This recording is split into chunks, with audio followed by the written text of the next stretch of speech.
They say you should never reveal all your cards at once. For 8 long years, I've lived by that rule, letting everyone think I was a struggling nobody. Even my wife, Sophia, the woman I thought I loved, had no idea who I really was. And that night, sitting on the corner of our leather sectional, sipping a glass of water like I didn't have a care in the world, I let them laugh.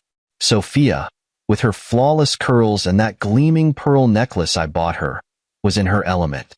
She loved playing hostess, especially to her circle of friends. Well, I called them her entourage. They were the type who'd wear designer dresses to a backyard barbecue just to outshine one another. And tonight, they'd found their entertainment for the evening. Me, Daniel, sweetheart, why don't you tell them about your latest job hunt? Sophia cooed, her tone syrupy sweet, but laced with the kind of venom only she could muster. The room erupted in laughter before I could even open my mouth. It wasn't the first time she'd done this, used me as the punchline to her jokes, but tonight she was really going for it. Maybe the new champagne had given her courage. Her best friend, Melissa, chimed in next. Honestly, Sophia, you're so patient. If my husband couldn't hold a steady job, I don't know what I'd do. I mean, it's not like Daniel's even trying, right? She gave me a look that could cut glass, and I forced a weak smile. That's the thing about playing a role. You have to commit, even when it stings. Inside, I wanted to laugh in their faces, to tell Melissa that her position as head of marketing was courtesy of me. I could see the resignation letter sitting in my drafts folder with her name on it. But I didn't. Not yet. Sophia leaned back, swirling her wine. Oh, Melissa, don't be too hard on him. At least he knows his way around the kitchen. The man makes a mean spaghetti, and someone has to do the dishes around here. More laughter. Even the husbands joined in, their chuckles bouncing off the vaulted ceilings of the house I paid for. The house they thought belonged to Sophia, courtesy of her supposed financial contributions. Funny how none of them noticed the cracks in her story. Did they think her part-time charity work funded this marble-floored palace? Or the luxury cars parked out front? No, but they believed what they wanted to believe because it was easier. And I let them. Sophia wasn't done yet, though. Remember that one time Daniel thought he could be a consultant? Oh, darling, you spent months preparing for that interview, didn't you? What was the company called again? Oh, right, Summit Innovations. They didn't even call him back? She erupted into laughter, clutching her sides like it was the funniest thing she'd ever heard. That one hit close. She didn't know it, but that interview wasn't what she thought. It had been my routine quarterly check-in, an undercover review to ensure my managers were doing their jobs. I sat across the table from my own hiring team that day, silently judging them while they judged me. It was my way of keeping things in check. And now, my own wife had turned that into a joke. The rest of the night passed in a blur of cruel remarks, shared glances, and clinking glasses. They didn't see the way my grip tightened around my drink or notice the fire building behind my calm expression. That's the funny thing about people like them. They assume the quiet ones are weak. But weakness isn't silence. Weakness is thinking your throne is secure when it's built on lies. Eventually, Sophia waved me off to the kitchen, saying, "Be a dear and get us another bottle, won't you?" I stood and did as she asked, my face a mask of quiet submission. But as I walked away, I caught the words she whispered to Melissa. Honestly, I don't know how much longer I can do this. A man without ambition is just embarrassing. Embarrassing. That's what she called me. I felt the heat rising in my chest, but I swallowed it down. That night wasn't about reacting. It was about remembering. Every word they said, every laugh they shared, was fuel for what was to come. As I stood in the kitchen, uncorking another bottle of champagne I'd bought, I glanced at the clock. It was 9:47 p.m. Less than 12 hours until the board meeting.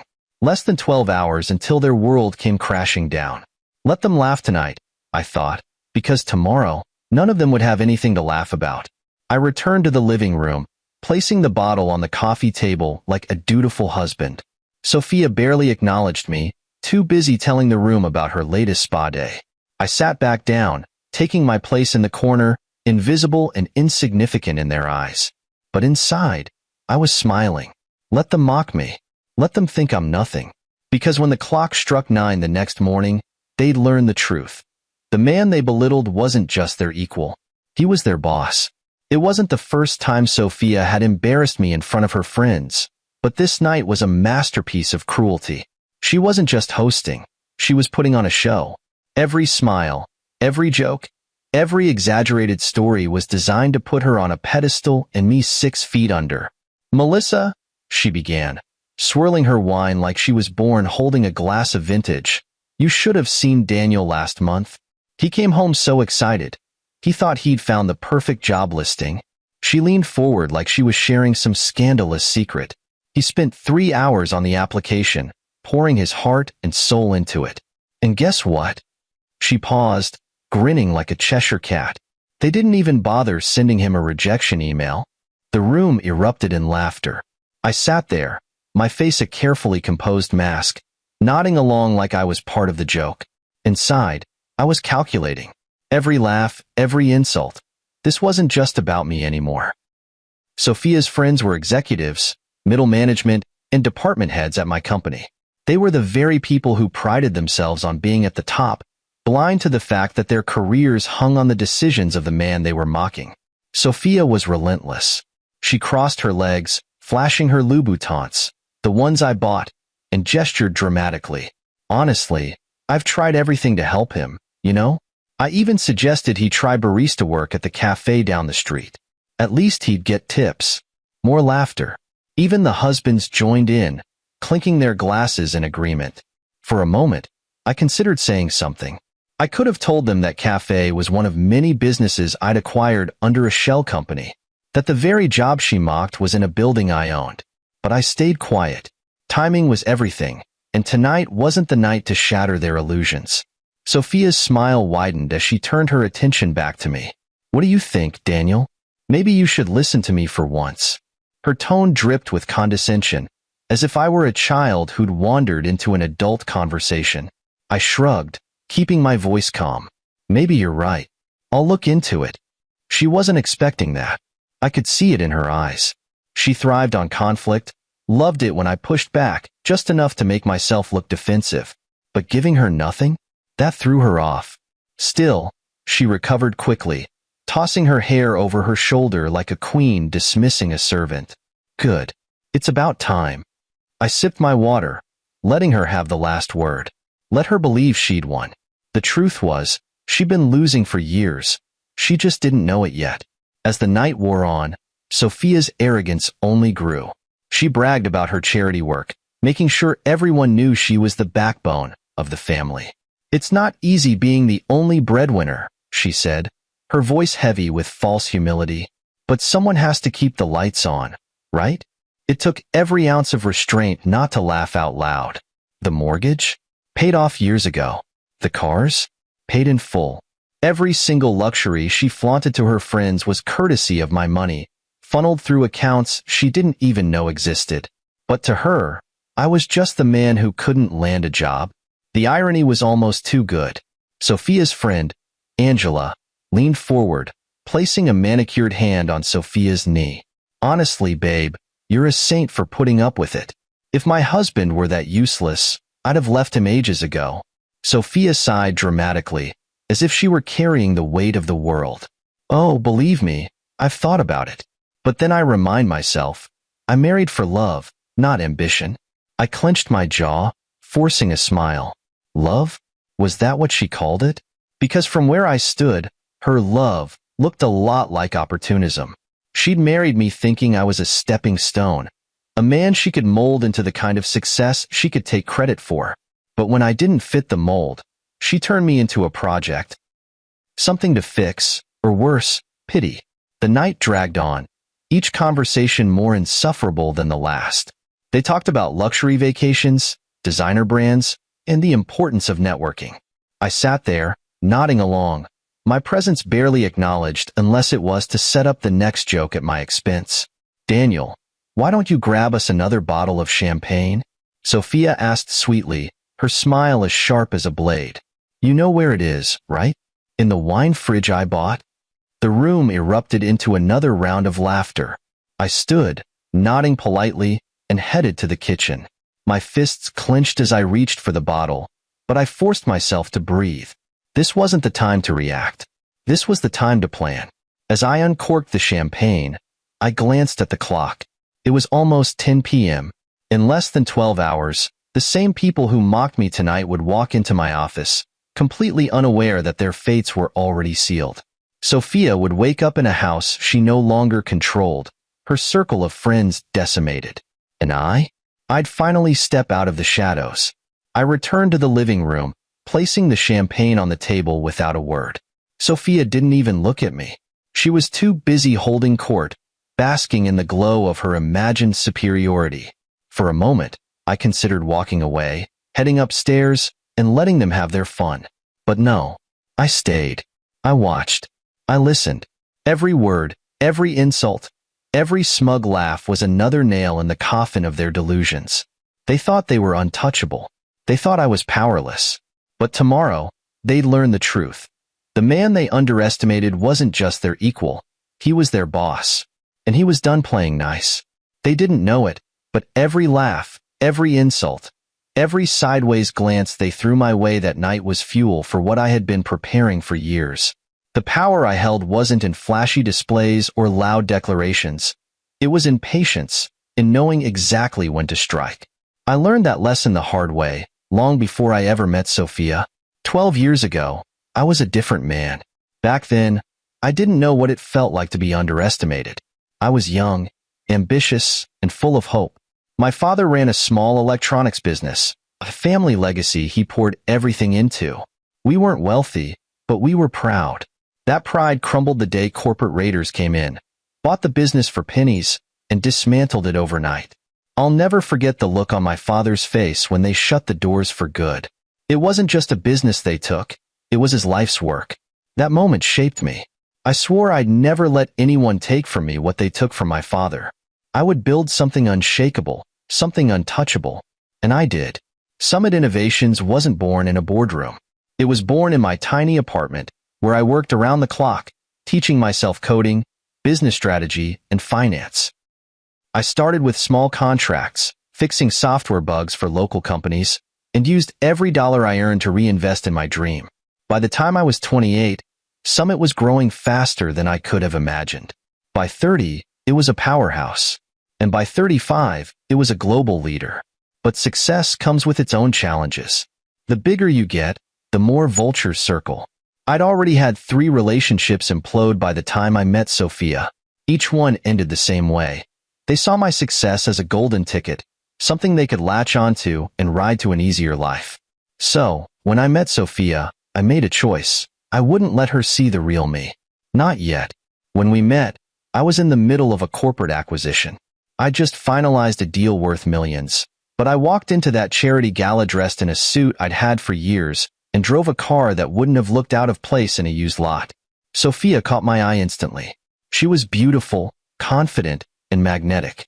But what stood out most was how she treated me. When she thought I was just a struggling consultant, she was sweet, supportive even. She told me, "You'll find your place, Daniel. Just keep trying." I believed her. I thought maybe, just maybe, she was different. We dated for a year before I proposed. By the time we got married, I thought I'd made the right choice. I moved her into the house she now calls hers, though I didn't tell her I owned it outright.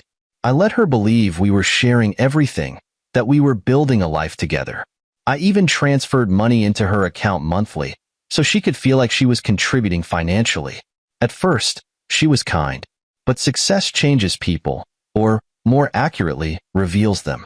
It didn't take long for the cracks to show. Sophia's patience turned into criticism. Her kind words became thinly veiled barbs. She started using my lack of ambition as a weapon, first in private arguments, then in front of others. I could have stopped her at any time, but I didn't. Instead, I let her think she was in control. I let her believe she was the reason we had this life. I even let her spend money recklessly, knowing every dollar she flaunted came from my hard work. What she didn't know was that I was always watching. I wasn't just building a company. I was building safeguards. Every shell company, every private account, every legal document was designed to protect what I'd built. Sophia had no idea that every extravagant vacation, Every luxury car, every designer dress was paid for by Summit Innovations, funneled through accounts she couldn't trace. And she definitely didn't know that her friends, her inner circle of so-called high achievers, were my employees. Sophia's best friend, Melissa, was the head of marketing. Angela ran human resources. Even the husbands, with their tailored suits and smug grins, were senior executives, all handpicked by me. They thought they were untouchable, climbing their corporate ladders, making decisions they thought were theirs.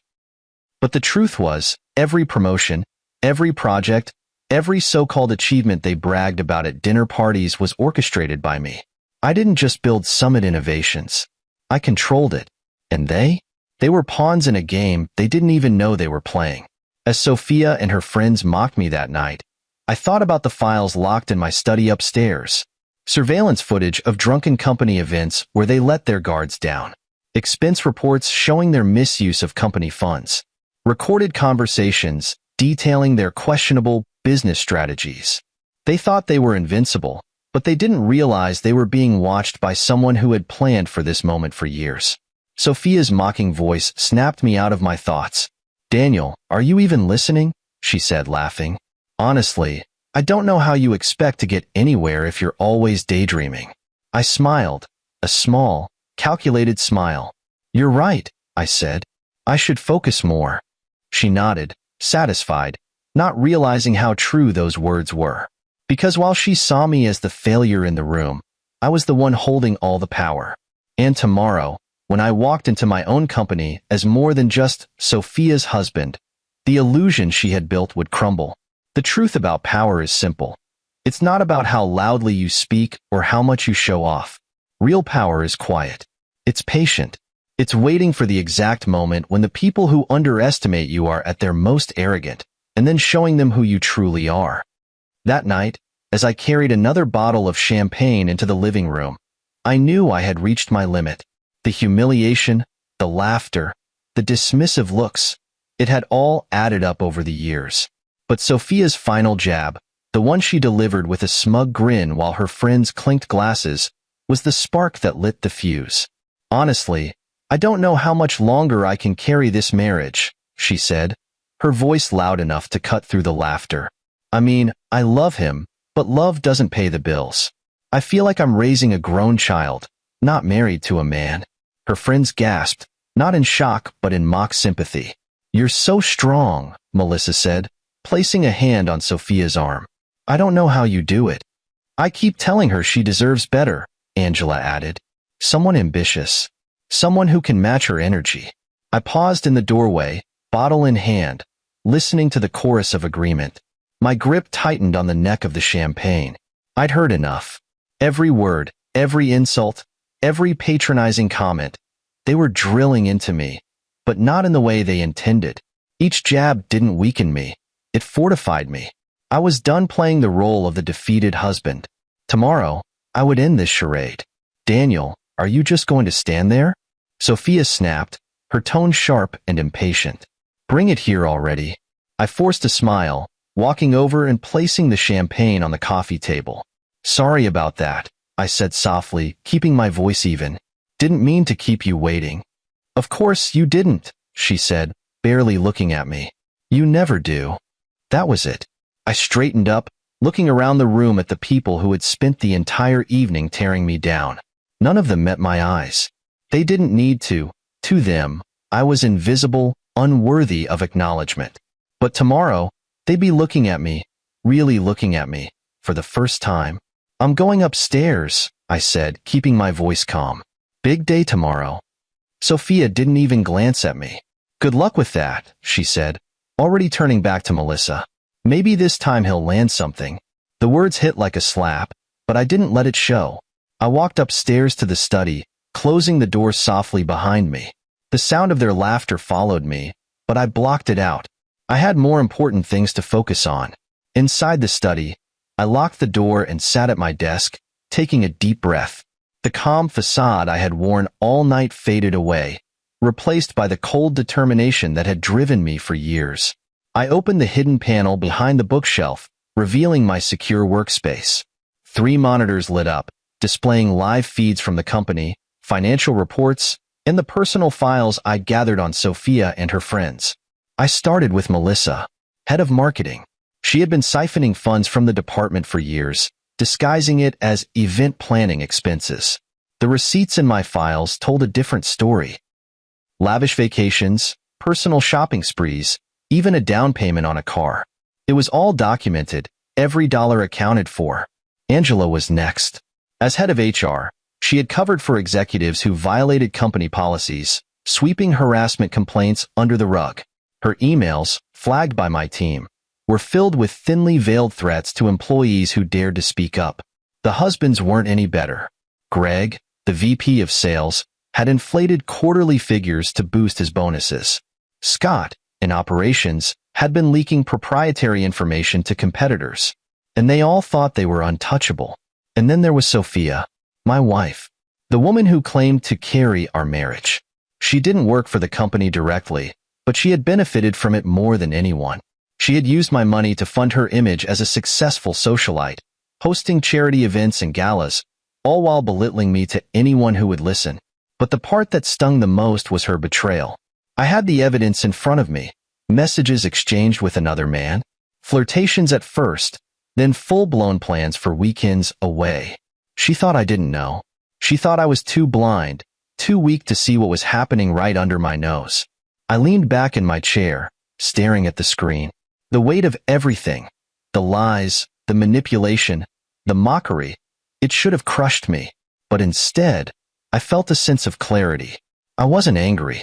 Anger was too simple, too fleeting. What I felt was purpose. Tomorrow wasn't just about revenge. It was about justice. It was about taking back what was mine, about reclaiming the life and the company I had built from nothing. Sophia and her friends had spent years tearing others down, using their positions of power to enrich themselves at the expense of those beneath them. They thought they were untouchable, that their titles and connections made them invincible. But they were wrong. So very wrong. I reached for my phone, sending a message to Sarah, my most trusted executive. Everything is in place for tomorrow. Be ready. Her reply came within seconds. All set? They won't see it coming.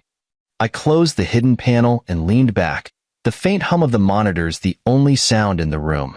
Downstairs, I could still hear the laughter, the clinking glasses, the sound of their arrogance echoing through the house. But it didn't bother me anymore. Let them laugh. Let them think they'd won. Because tomorrow, the laughing would stop.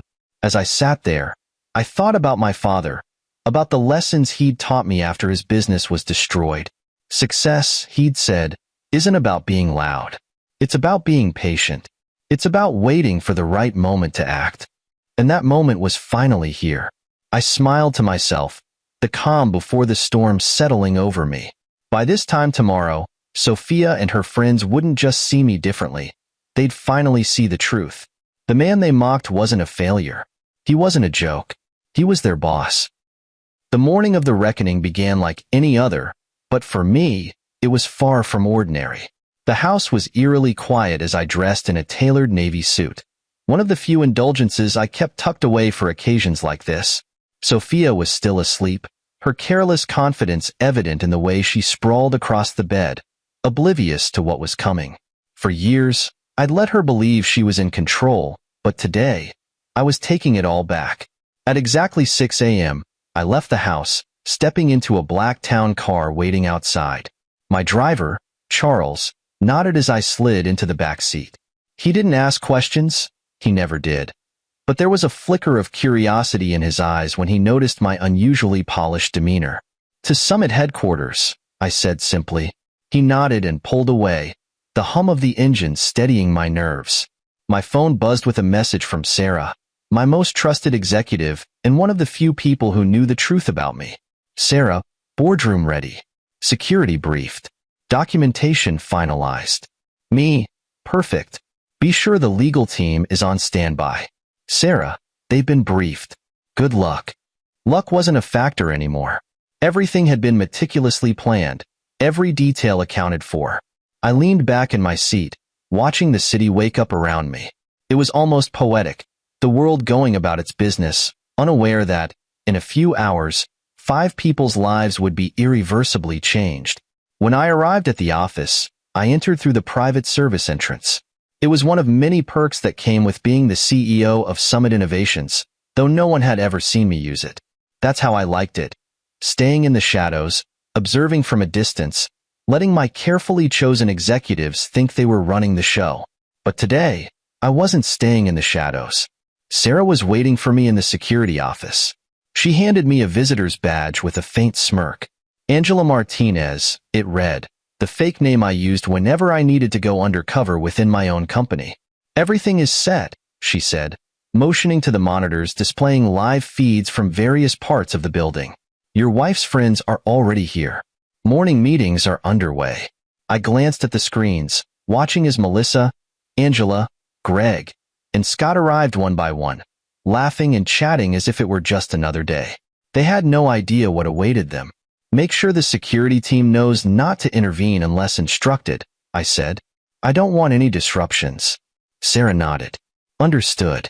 What about your wife? Sophia. My stomach tightened at the thought of her. She wasn't part of the corporate takedown, not directly. But what I had planned for her was just as thorough. She'll know soon enough, I said, brushing off the thought. Focus on the task at hand. At precisely 8:45 a.m., I took my position in the lobby. Dressed in my unremarkable disguise, I watched as the day's players arrived. Melissa breezed in first, her head held high, barking orders into her phone. Angela followed closely behind, pausing to greet the receptionist with a hollow smile. Greg and Scott arrived together, laughing about a round of golf they'd played the weekend before. They didn't notice me sitting there, flipping through a copy of Summit's annual report like a nervous job candidate. That was the beauty of staying invisible. They never looked twice. At 9 a.m. sharp, I made my way to the HR floor for my interview. It was a charade, of course, a test of how deeply the rot had spread. I wanted to see firsthand how my own hiring process had been corrupted under their leadership. Thomas, the HR representative, greeted me with a thin smile, clearly disinterested. This will be a quick assessment, he said, leading me into a small conference room. Just a few basic skills tests and a short interview. The skills test was almost laughable in its simplicity. I made intentional errors, fumbling with questions I could have answered in my sleep. Through the glass walls, I saw Melissa walking by, glancing into the room with a look of mild disdain. She didn't recognize me, of course. To her, I was just another nobody wasting her company's time. Thomas reviewed my work with a barely concealed smirk. Well, he said, his tone condescending, this is interesting. Let's move on to the interview.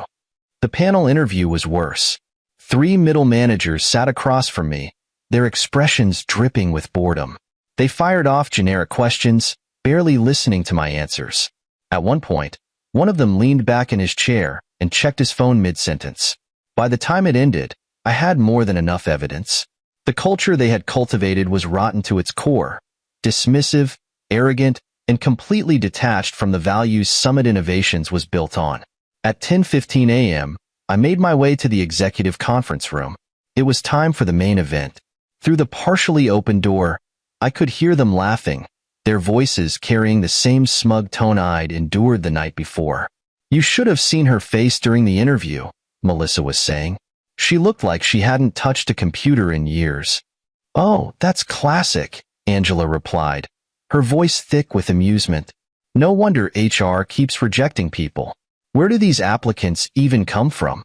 My hand tightened on the doorknob, but I didn't hesitate. I stepped into the room, letting the door close behind me with a soft click. Their laughter died instantly as they turned to face me.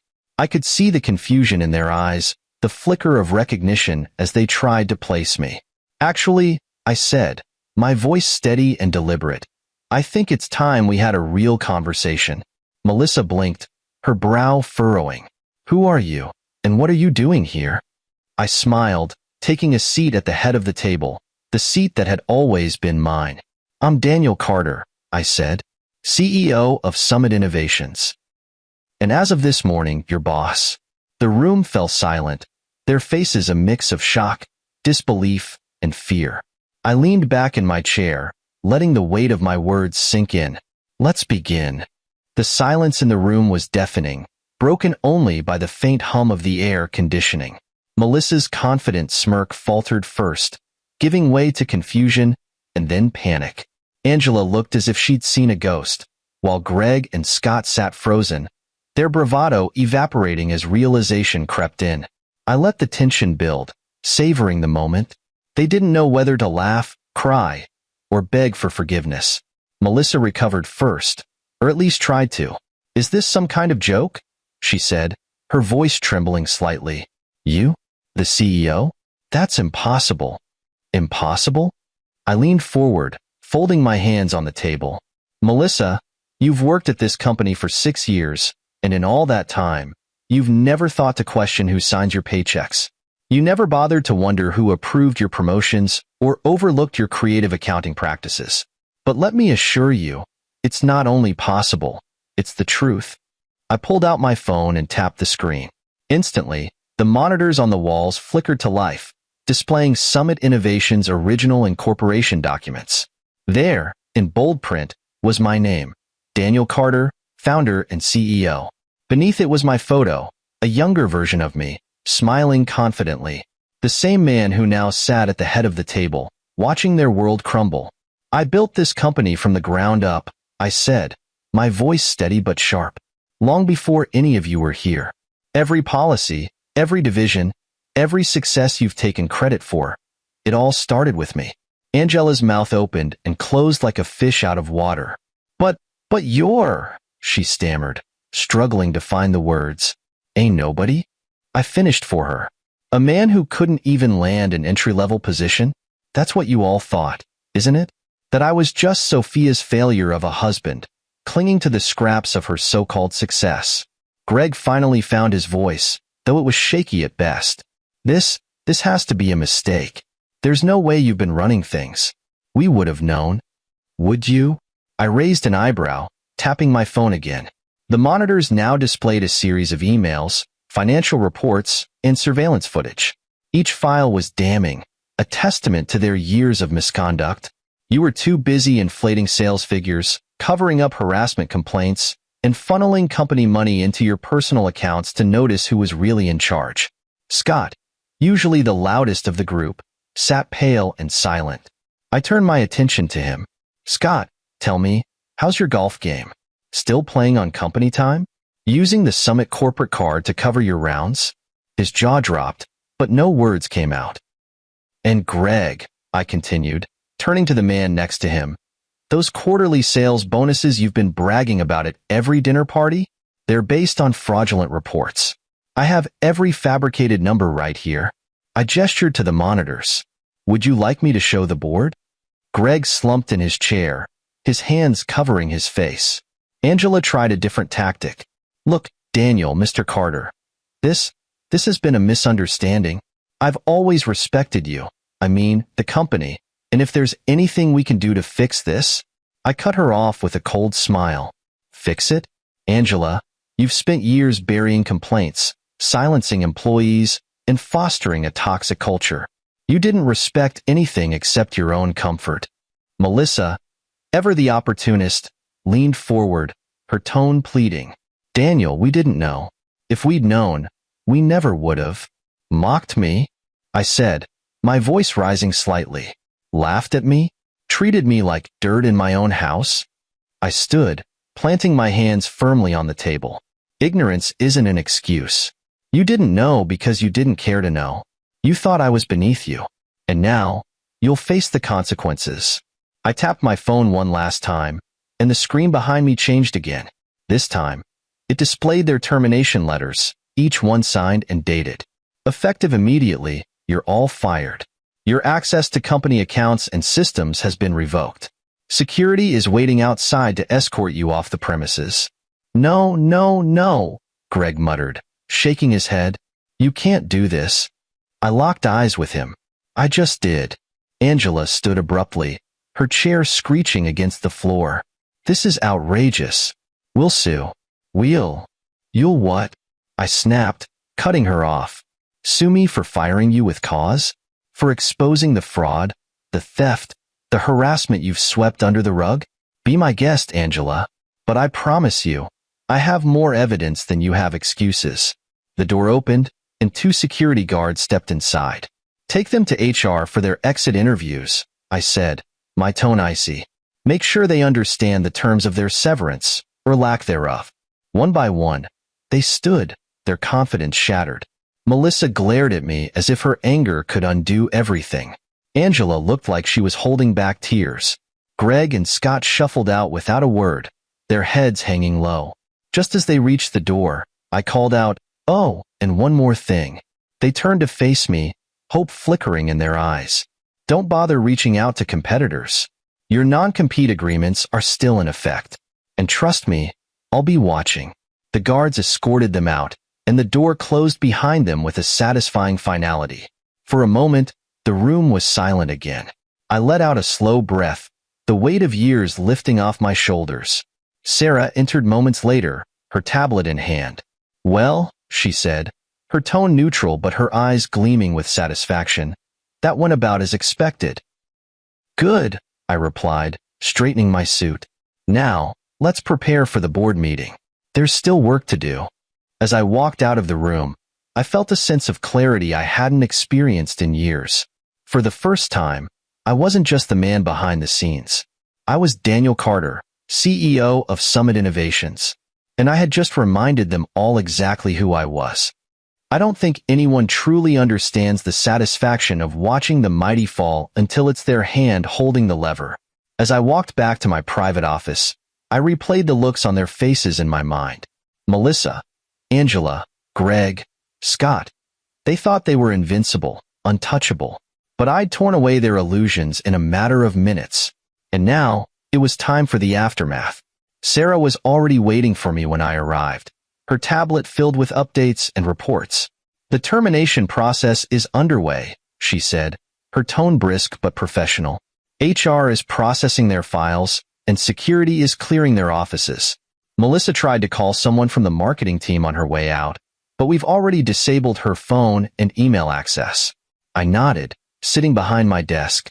"Good. Make sure all communications are monitored. I don't want any attempts to leak information or contact clients." "Already done," Sarah replied. "And one more thing. Angela demanded to see the board before she left. She claims she's being wrongfully terminated." I smirked, leaning back in my chair. Wrongful termination? Angela covered up harassment cases, manipulated HR records, and created a culture of fear. Let her try to spin that. I doubt the board will be sympathetic. Sarah smiled faintly, a rare crack in her usually stoic demeanor. "I didn't think so, but I figured I'd let you know." By noon, the fallout was well underway. Security cameras showed Melissa pacing the parking lot, shouting into her phone. Greg sat slumped on the curb, staring at the ground. Scott had already left, his face pale and his shoulders hunched as he walked toward his car. Angela, of course, had been escorted out kicking and screaming, her righteous indignation falling on deaf ears. It was a fitting end for people who had spent years wielding their power to tear others down. And the best part? They still didn't fully understand the scope of what I had done. I pulled up my laptop and opened the live feeds from their exit interviews. Each one was being recorded, of course, for legal purposes. Melissa sat across from the HR representative, her voice tight with anger as she tried to negotiate her severance. "This is ridiculous," she said, slamming her hand on the table. "I've been with this company for years. You can't just fire me." The HR representative didn't flinch. "Your termination is for cause," she replied calmly. "Per your contract, you forfeit severance and stock options under these circumstances. The documentation is all here." Melissa's face turned red as she flipped through the file in front of her. "This is absurd. Cause? What cause?" "Fraudulent expense reports," the representative said, her voice steady. "Unauthorized use of company funds. Gross misconduct." Melissa leaned back in her chair, shaking her head. "This isn't over," she muttered. Oh, but it was. Greg's interview was next. He didn't argue as much as Melissa, but his desperation was just as evident. "Look, I know I've made mistakes," he said, his voice low. "But you don't have to do this. I've got a family to support." The HR representative gave him the same calm explanation. "Your termination is for cause. You will not receive severance or stock options. He hung his head, muttering under his breath. This can't be happening. Angela was the last. True to form, she came in swinging. This is discrimination, she shouted, pointing a finger at the HR representative. You can't do this to me. I've done nothing wrong. The representative remained unfazed. We have extensive documentation of your actions, including emails, recorded conversations, and witness testimonies. You were complicit in covering up harassment complaints and retaliating against employees who came forward. That is grounds for immediate termination. Angela sputtered, her indignation turning into disbelief. I want to speak to Daniel. The representative glanced at the camera, then back at Angela. Mr. Carter has already approved this termination. The decision is final. By the time their interviews were over, their access had been revoked, their emails archived, and their personal belongings packed up and delivered to their cars. Sarah confirmed the process had gone smoothly. They're officially out, she said, placing her tablet on my desk. The office feels lighter already. I smiled. It's amazing how much dead weight can drag a place down. But the day wasn't over yet. There was still one more person who needed to face the consequences. Sophia. At 1:30 p.m., just as I was reviewing the final reports from HR, my phone buzzed. It was Sophia. Her name flashing on the screen brought a mix of emotions. Anger, disappointment, and, oddly enough, relief. This was the moment I'd been waiting for. I let it ring for a few seconds before answering. Hello, Sophia. Daniel, she snapped, her voice sharp and impatient. What the hell is going on? Melissa just called me. She said you fired her and half the executive team. Is this some kind of joke? No joke, I said calmly. Melissa, Angela, Greg, and Scott were all terminated this morning. It was a long time coming.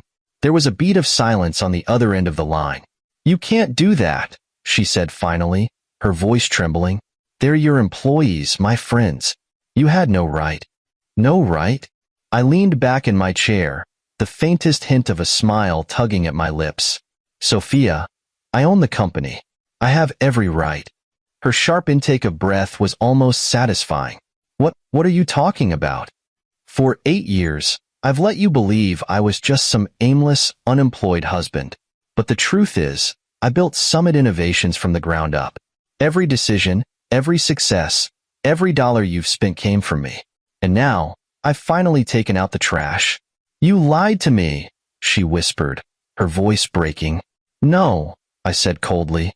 You lied to yourself. And now, you're about to see what happens when the truth finally comes out.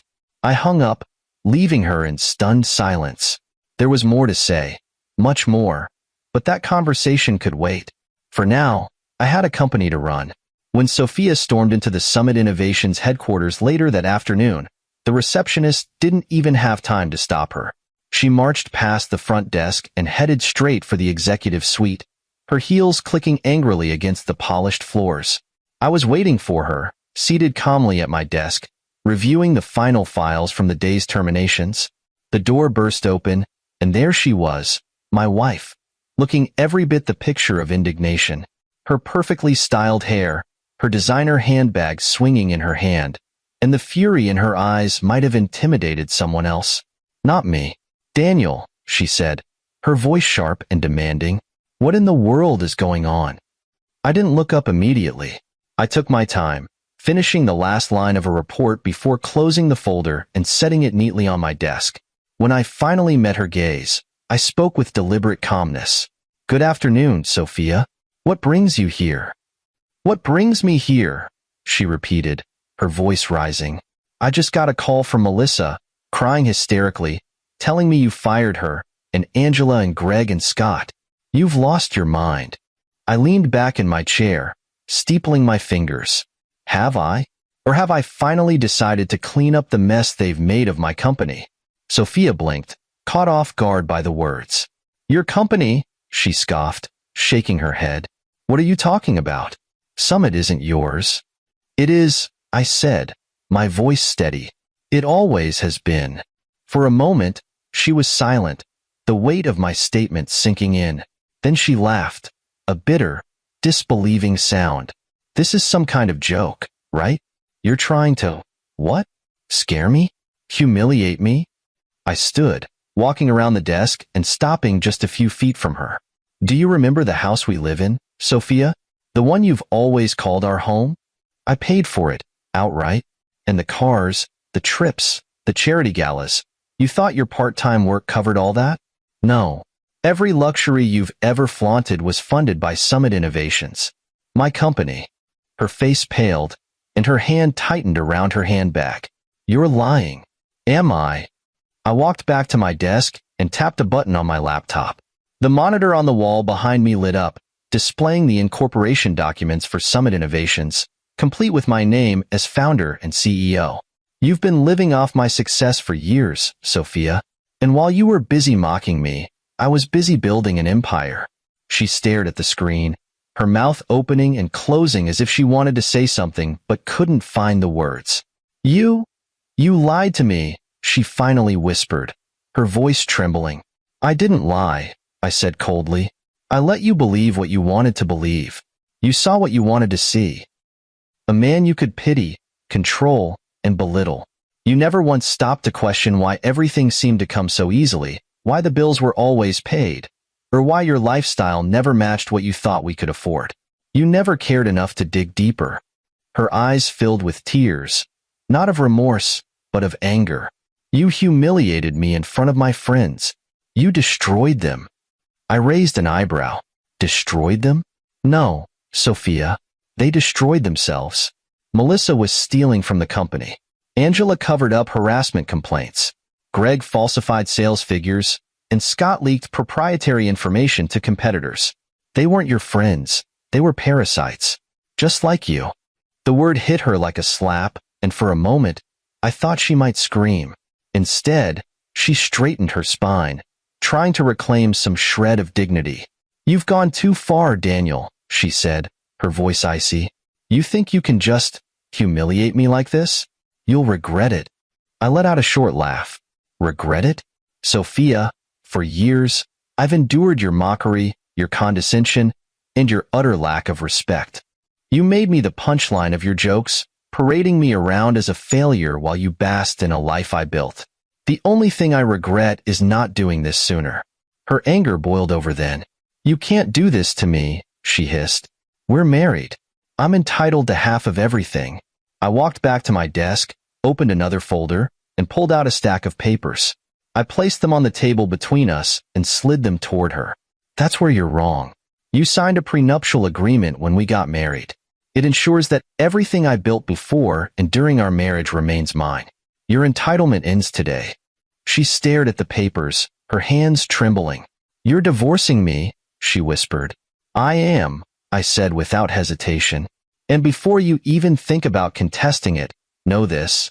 I've already spoken to the best divorce attorneys in the city. None of them will take your case. Your access to the joint account has been revoked, and your spending spree stops now. Her face crumpled as the reality of her situation set in. Daniel, please, she said, her voice breaking. I held up a hand, cutting her off. Save it. Your crocodile tears won't work on me anymore, Sophia. For years, I gave you everything. More than you deserved, and you repaid me with mockery and betrayal. I'm done. She stood there, stunned and silent, as I opened the door. Security will escort you out, I said, motioning to the two guards waiting outside.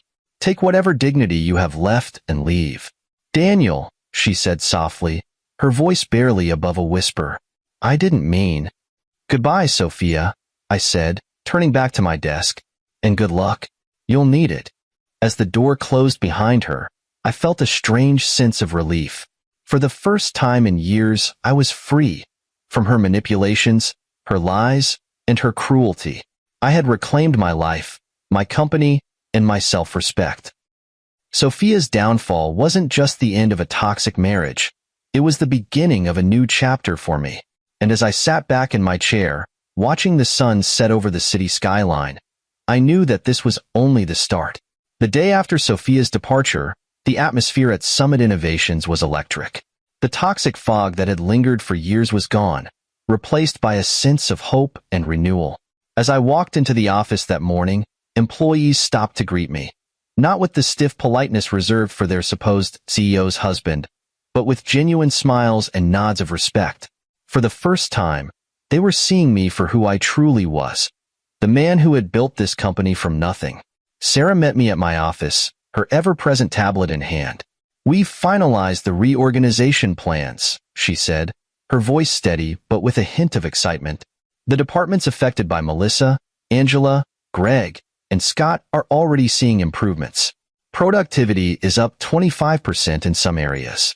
"Good," I replied, taking the tablet from her and scanning the data. "What about the employees who left because of them? Any word?" "We've reached out to everyone who filed complaints or resigned due to harassment or discrimination," Sarah said. 12 have already accepted reinstatement offers. The others are considering it. "Make sure they know they'll be walking into a very different environment," I said. "I want them to feel safe here. Valued." Sarah nodded, a faint smile tugging at her lips. "Understood." That afternoon, I held an all-hands meeting in the main auditorium, a first for me. For years, I had avoided the spotlight, preferring to work behind the scenes.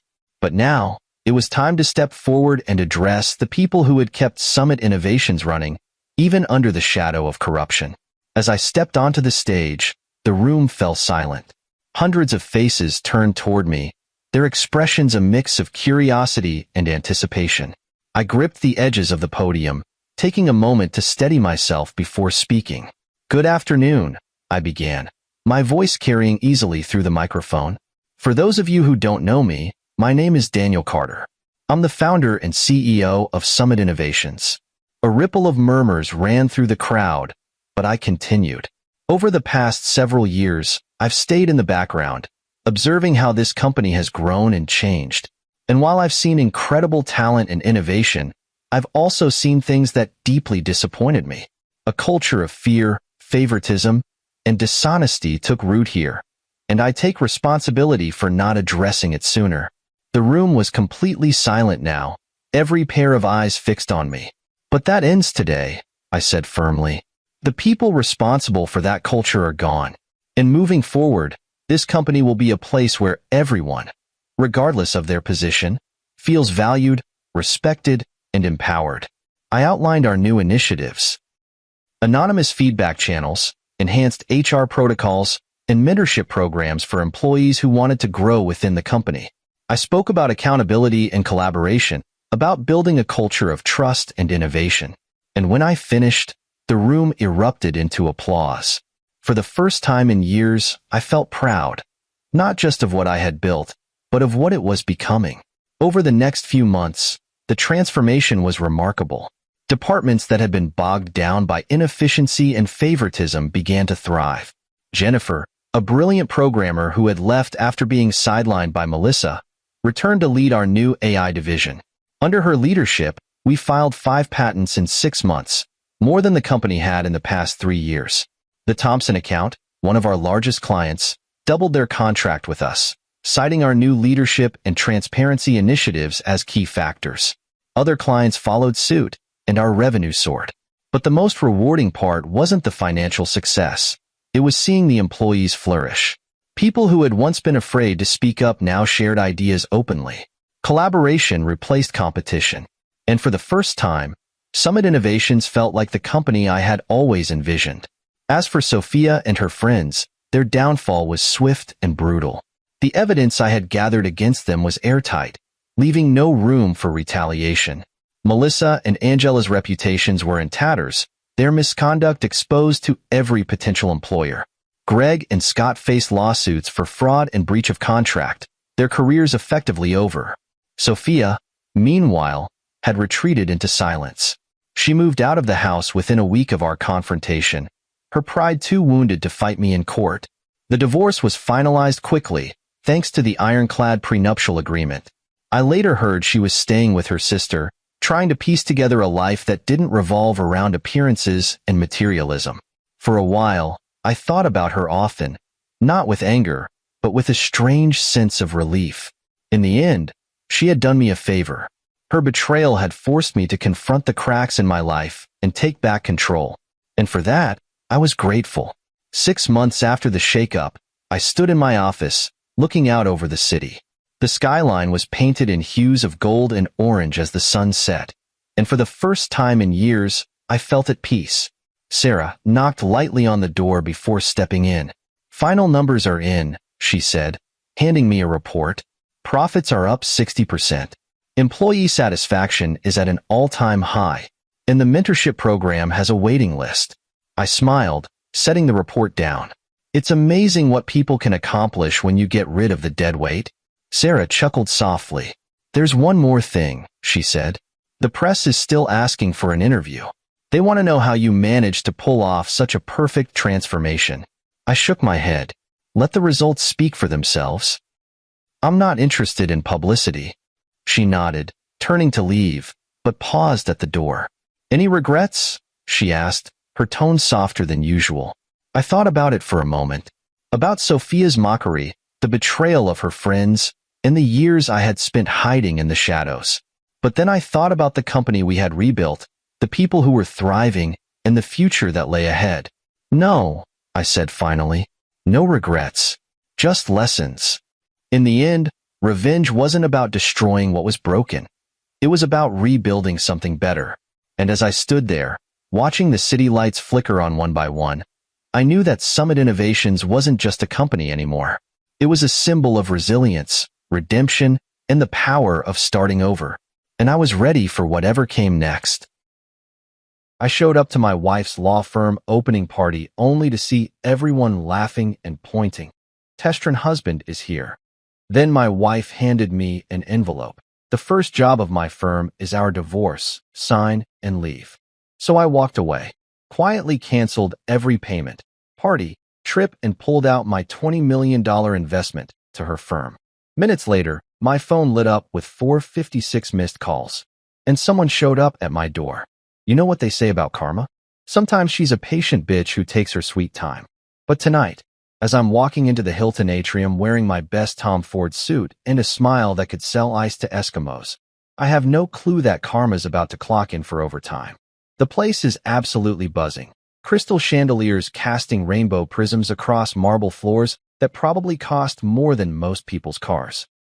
I can smell success in the air, mixed with overpriced champagne, and that particular brand of arrogance that only comes from lawyers who think they've made it big.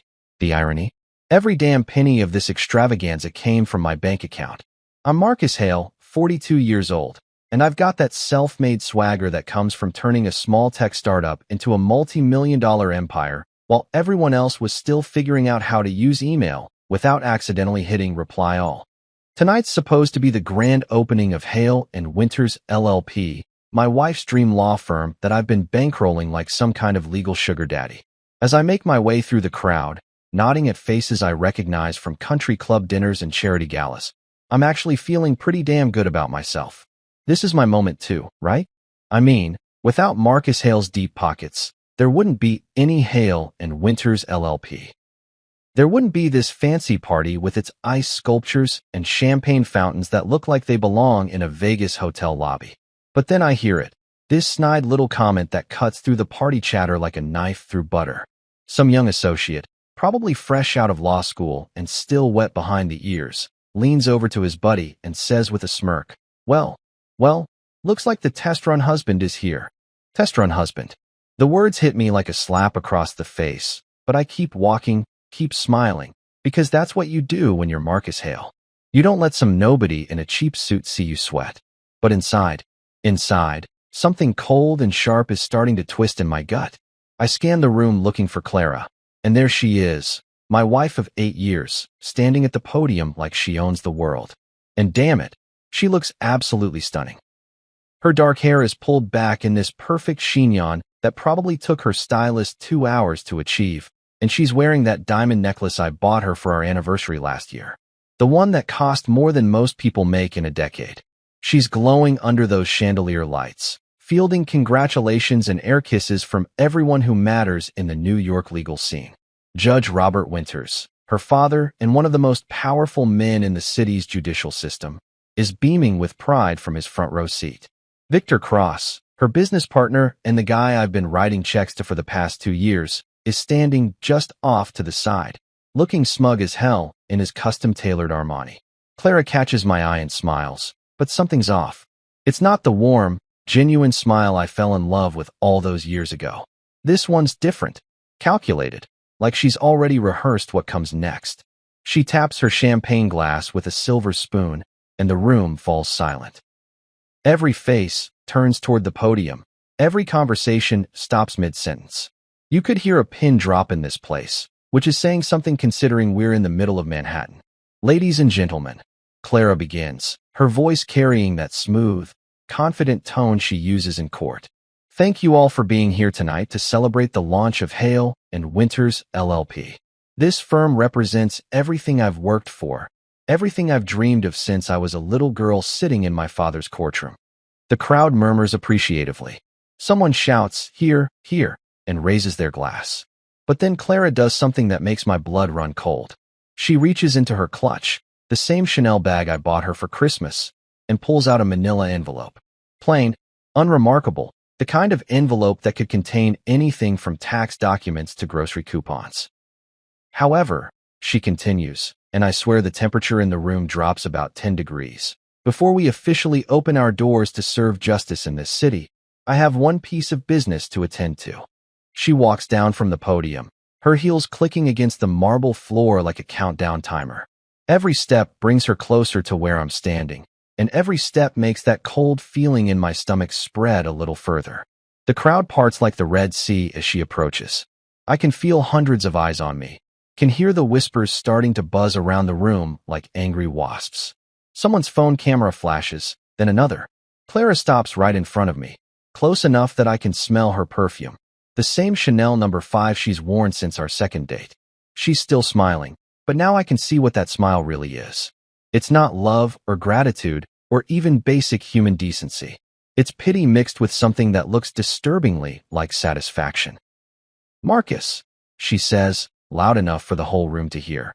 "You've been so generous, so supportive, and I want everyone here to know that the first case Hale & Winters LLP will be handling is very close to my heart." She hands me the envelope like she's presenting me with an award at some twisted ceremony. The paper feels heavy in my hands, weighted with possibilities I don't want to consider. "The first case for my law firm," she announces, turning back to address the crowd with that same practiced smile, "is my divorce. Marcus, I need you to sign these papers and leave. Tonight." The words hang in the air like smoke from a gun barrel. For a moment, everything is perfectly silent. Then the applause starts, scattered at first, then growing louder. Some people are gasping, covering their mouths with their hands like they're watching a car crash in slow motion. Others are filming with their phones, probably already uploading to social media with hashtags like #LawyerLife and #PowerMove. I stand there holding that envelope, feeling like the biggest fool who ever walked the earth. This is my money funding this party. These are my connections filling this room. I'm the one who made this entire night possible, and now I'm being dismissed like some kind of hired help who's overstayed his welcome. The humiliation should be crushing.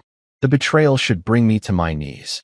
8 years of marriage, 2 years of supporting her dream firm, $20 million of my own money, all of it reduced to a manila envelope, and a public execution in front of everyone who matters in New York's legal community. But you know what? I don't shout. I don't throw the envelope back in her face. I don't cause the scene that everyone's probably expecting, the dramatic meltdown that would give them something to gossip about at their country club brunches for the next 6 months. Instead, I do something that probably surprises everyone in that room, maybe even myself. I fold that envelope in half, slide it into my jacket pocket, and walk toward the exit with my head held high. As I push through the crowd, I can hear the whispers starting up again, can feel their eyes following my every move. But I keep walking, past the ice sculptures and champagne fountains, past the marble floors and crystal chandeliers, past everything I paid for but apparently never owned. Outside, the New York night air hits my face like a blessing. I loosen my tie, let the cool breeze wash away the stuffiness of that overpriced hotel ballroom. And then, standing there on the sidewalk with the city lights reflecting off the wet pavement, I do something that would probably shock everyone still inside celebrating my public humiliation. I smile. Not the fake, practiced smile I've been wearing all evening, but a real one. Faint, but genuine. See, Here's the thing about being Marcus Hale that none of those people in that room understand. I didn't get where I am by being stupid. I didn't build a multi-million-dollar empire by trusting people at their word. And I sure as hell didn't survive in the cutthroat world of business by not having a few contingency plans up my sleeve. They think they've won. They think this is the end of the story. The foolish husband who got played by his ambitious wife and her slick business partner. They think Marcus Hale just got taken for the ride of his life. They haven't seen anything yet. The real game? It's just getting started. You know what's funny about betrayal? It's like food poisoning. At first, you're just confused and uncomfortable, but then it hits you all at once, and suddenly you're seeing everything with crystal clarity. By the time I get back to my apartment on the Upper East Side, that clarity is burning through me like acid. I pour myself 3 fingers of Macallan 25, the good stuff I save for special occasions, though I'm pretty sure getting publicly divorced at your wife's law firm launch party qualifies as special in the most twisted way possible. The amber liquid burns going down, but it's nothing compared to the fire that's been building in my chest since I walked out of that circus. My apartment feels different now. Quieter. All those little touches that screamed successful married couple. The matching throw pillows Clara insisted on. The wedding photos in their expensive frames. The abstract art she picked out because it was investment pieces. Now they just look like props from a play I didn't know I was starring in. But I'm not here for a pity party. I've got work to do. I head straight to my study, past the floor-to-ceiling windows that offer a $1 million view of Central Park. Most people think the view is what makes this room special, but they'd be wrong. The real magic is behind the custom-built bookshelf, where a hidden panel slides away to reveal my private safe. This isn't some dinky hotel room safe where you stash your passport and a few $100. This is a proper vault, fireproof, waterproof, and big enough to hold everything that really matters. I punch in the code, and the heavy door swings open with a satisfying click. Inside, organized with the kind of obsessive precision that would make a Swiss banker weep with joy, are my primary assets. Not stocks or bonds or crypto wallets. Those are for amateurs. No, these are the documents that separate the players from the played, the hunters from the hunted. I pull out the first binder, thick as a phone book and labeled in my own handwriting. Hale and Winters LLP.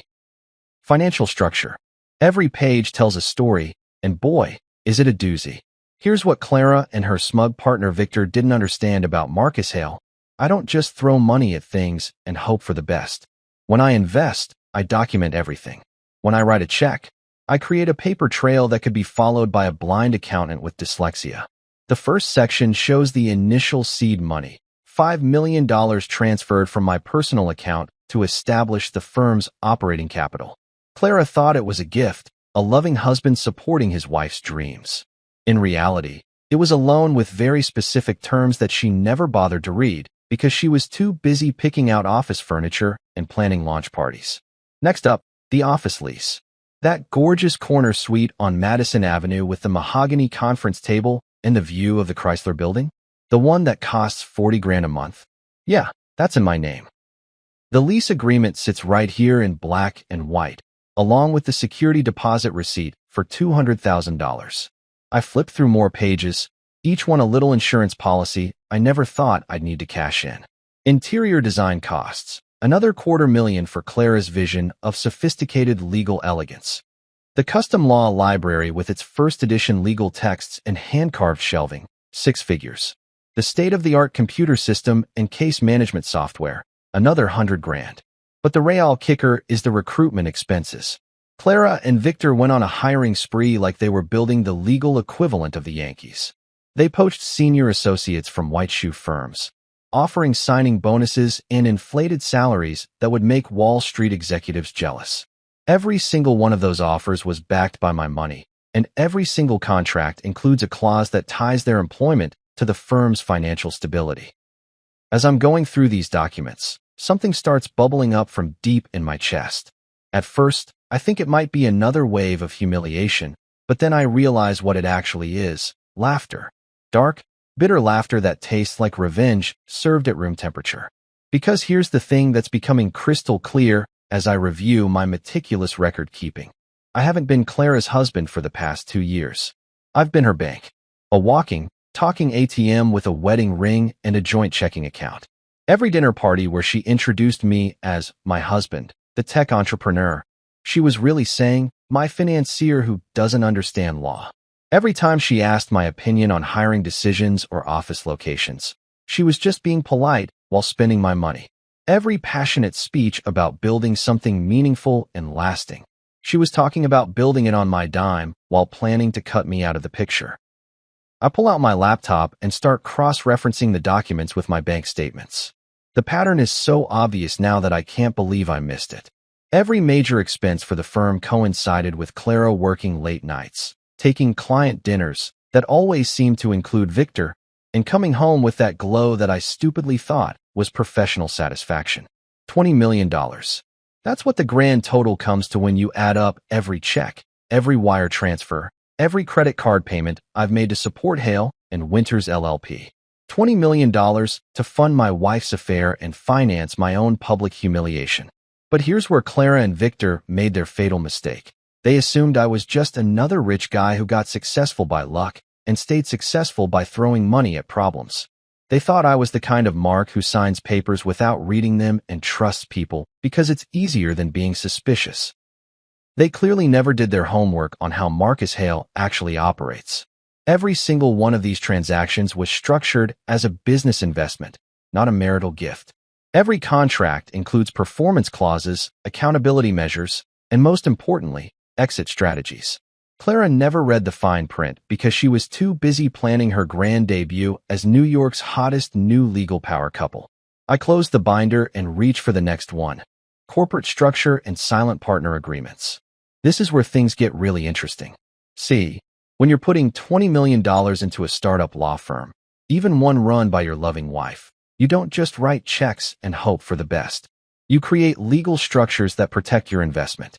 You establish yourself as a silent partner with very specific rights and responsibilities. Rights like the ability to freeze corporate accounts if fiscal responsibility is questioned. Rights like mandatory disclosure of all major expenditures. Rights like unilateral withdrawal of invested capital under breach of fiduciary duty clauses. The beauty of it all is that Clara signed every single one of these agreements herself. She was so eager to get her hands on my money that she barely glanced at the corporate documents. She probably assumed they were just legal boilerplate, the kind of paperwork you sign when your husband is being overly cautious about protecting his assets. I lean back in my chair and take another sip of that Macallan, savoring both the whiskey and the irony. At this very moment, Clara and Victor are probably still at the Hilton, basking in the afterglow of their power move, accepting congratulations from all those legal eagles who witnessed my public takedown. They think they've won. They think Marcus Hale just got played by the two smartest people in the room. They're probably already planning how to spend my $20 million, maybe even joking about how easy it was to separate a fool from his money. What they don't realize is that Marcus Hale doesn't get played. He plays the game better than everyone else. And sometimes that means letting people think they're winning right up until the moment they realize they've been checkmated. I close the safe and pour myself another drink. Tomorrow, the real education begins. Tonight, I'm just a guy in an expensive apartment, surrounded by evidence of the biggest mistake his wife ever made. But hey, we all make mistakes. The trick is making sure yours aren't fatal. You know what separates successful people from everyone else? Timing. Not just knowing what to do, but knowing exactly when to do it. And as I'm sitting in my study at 2:47 a.m., nursing my third glass of Macallan and staring at my laptop screen, I realize that my timing has never been better. The city outside my windows is mostly asleep, but I'm wide awake with the kind of clarity that only comes from having your world turned upside down and finally seeing it right side up. Clara and Victor are probably passed out in some five-star hotel suite right now, drunk on champagne and their own perceived brilliance. They think they've pulled off the heist of the century, stealing $20 million and a law firm from Marcus Hale while making him look like a fool in front of half of New York's legal establishment. What they don't know is that Marcus Hale doesn't sleep when there's work to be done. And tonight, there's definitely work to be done. I crack my knuckles and open up my laptop, the screen's blue glow reflecting off the empty whiskey glass beside me. First stop, the firm's online banking portal. Clara probably assumes I don't have access anymore, Maybe even change the passwords in some amateur attempt at digital security. She always was too trusting, too willing to believe that people are exactly what they appear to be on the surface. But here's the thing about being the guy who bankrolled the entire operation. You make sure you always have a way in. Those credentials I memorized when we first set up the corporate accounts? Still working perfectly. The backup email address tied to password recovery? That's my personal Gmail account, not Clara's. The security questions? All answered with information only I would know. I'm in the system within 30 seconds, and what I see makes me smile for the first time since that disaster at the Hilton. The account balance shows exactly what I expected. $847,000 in operating capital, sitting pretty in the main business checking account. There's also the money market account with another $1.2 million in reserve funds, and the expense account Victor's been using to fund his and Clara's business dinners at the city's most expensive restaurants. This is going to be fun. I start with the smallest moves first, the kind of financial adjustments that won't trigger any immediate red flags, but will definitely cause some interesting conversations come Monday morning. The automatic payment system that handles the firm's monthly expenses, office lease, utilities, cleaning service, coffee suppliers, gets a little adjustment. Not canceled, mind you, just temporarily suspended due to account verification requirements. Next up, the vendor payments. That fancy catering company that provided tonight's champagne fountain and caviar service? Their invoice payment just got frozen pending financial review. The florist who created those elaborate centerpieces? Same deal. The sound system rental, the photographer, the valet service. Every single vendor who contributed to my public humiliation just got moved to payment pending status. But I'm just getting warmed up. The real masterpiece is the payroll system. All those hotshot lawyers Clara and Victor poached from competing firms, the ones with their signing bonuses and six-figure salaries and attitudes that could cut glass, their direct deposit information just encountered a small technical glitch that will require manual resolution. Nothing permanent, you understand. Just a temporary hiccup that might make their mortgage payments a little more interesting this month. I lean back in my chair and take another sip of whiskey, savoring the smooth burn as much as the elegant simplicity of what I'm doing. This isn't some dramatic corporate raid with hostile takeovers and screaming board meetings. This is surgical precision, the kind of quiet destruction that happens in spreadsheets and database queries while the targets sleep peacefully in their beds. But the real coup de grace is still coming. I navigate to the investment management section of the portal, where the crown jewel of my financial architecture sits waiting. My silent partner withdrawal clause. It's buried in subsection 7.3 of the corporate partnership agreement, the part that Clara's lawyer probably skimmed over because it looked like standard boilerplate language. What it actually says, in very precise legal terminology, is that any partner who contributed more than 75% of the firm's initial capitalization has the right to immediate asset recovery in the event of material breach of fiduciary responsibility or dissolution of partnership confidence. $20 million in, Clara's public divorce announcement at the firm's launch party. Victor's smirk as he watched me get handed those papers. I'd say that qualifies as material breach of just about everything. I click through the withdrawal process, each screen asking me to confirm that yes, I really want to do this, and yes, I understand the consequences, and yes, I'm absolutely certain. The system is designed to make you think twice, to give you multiple opportunities to back down from what it knows is going to be a financial nuclear option. But Marcus Hale doesn't back down. Not when he's been played. Not when he's been humiliated.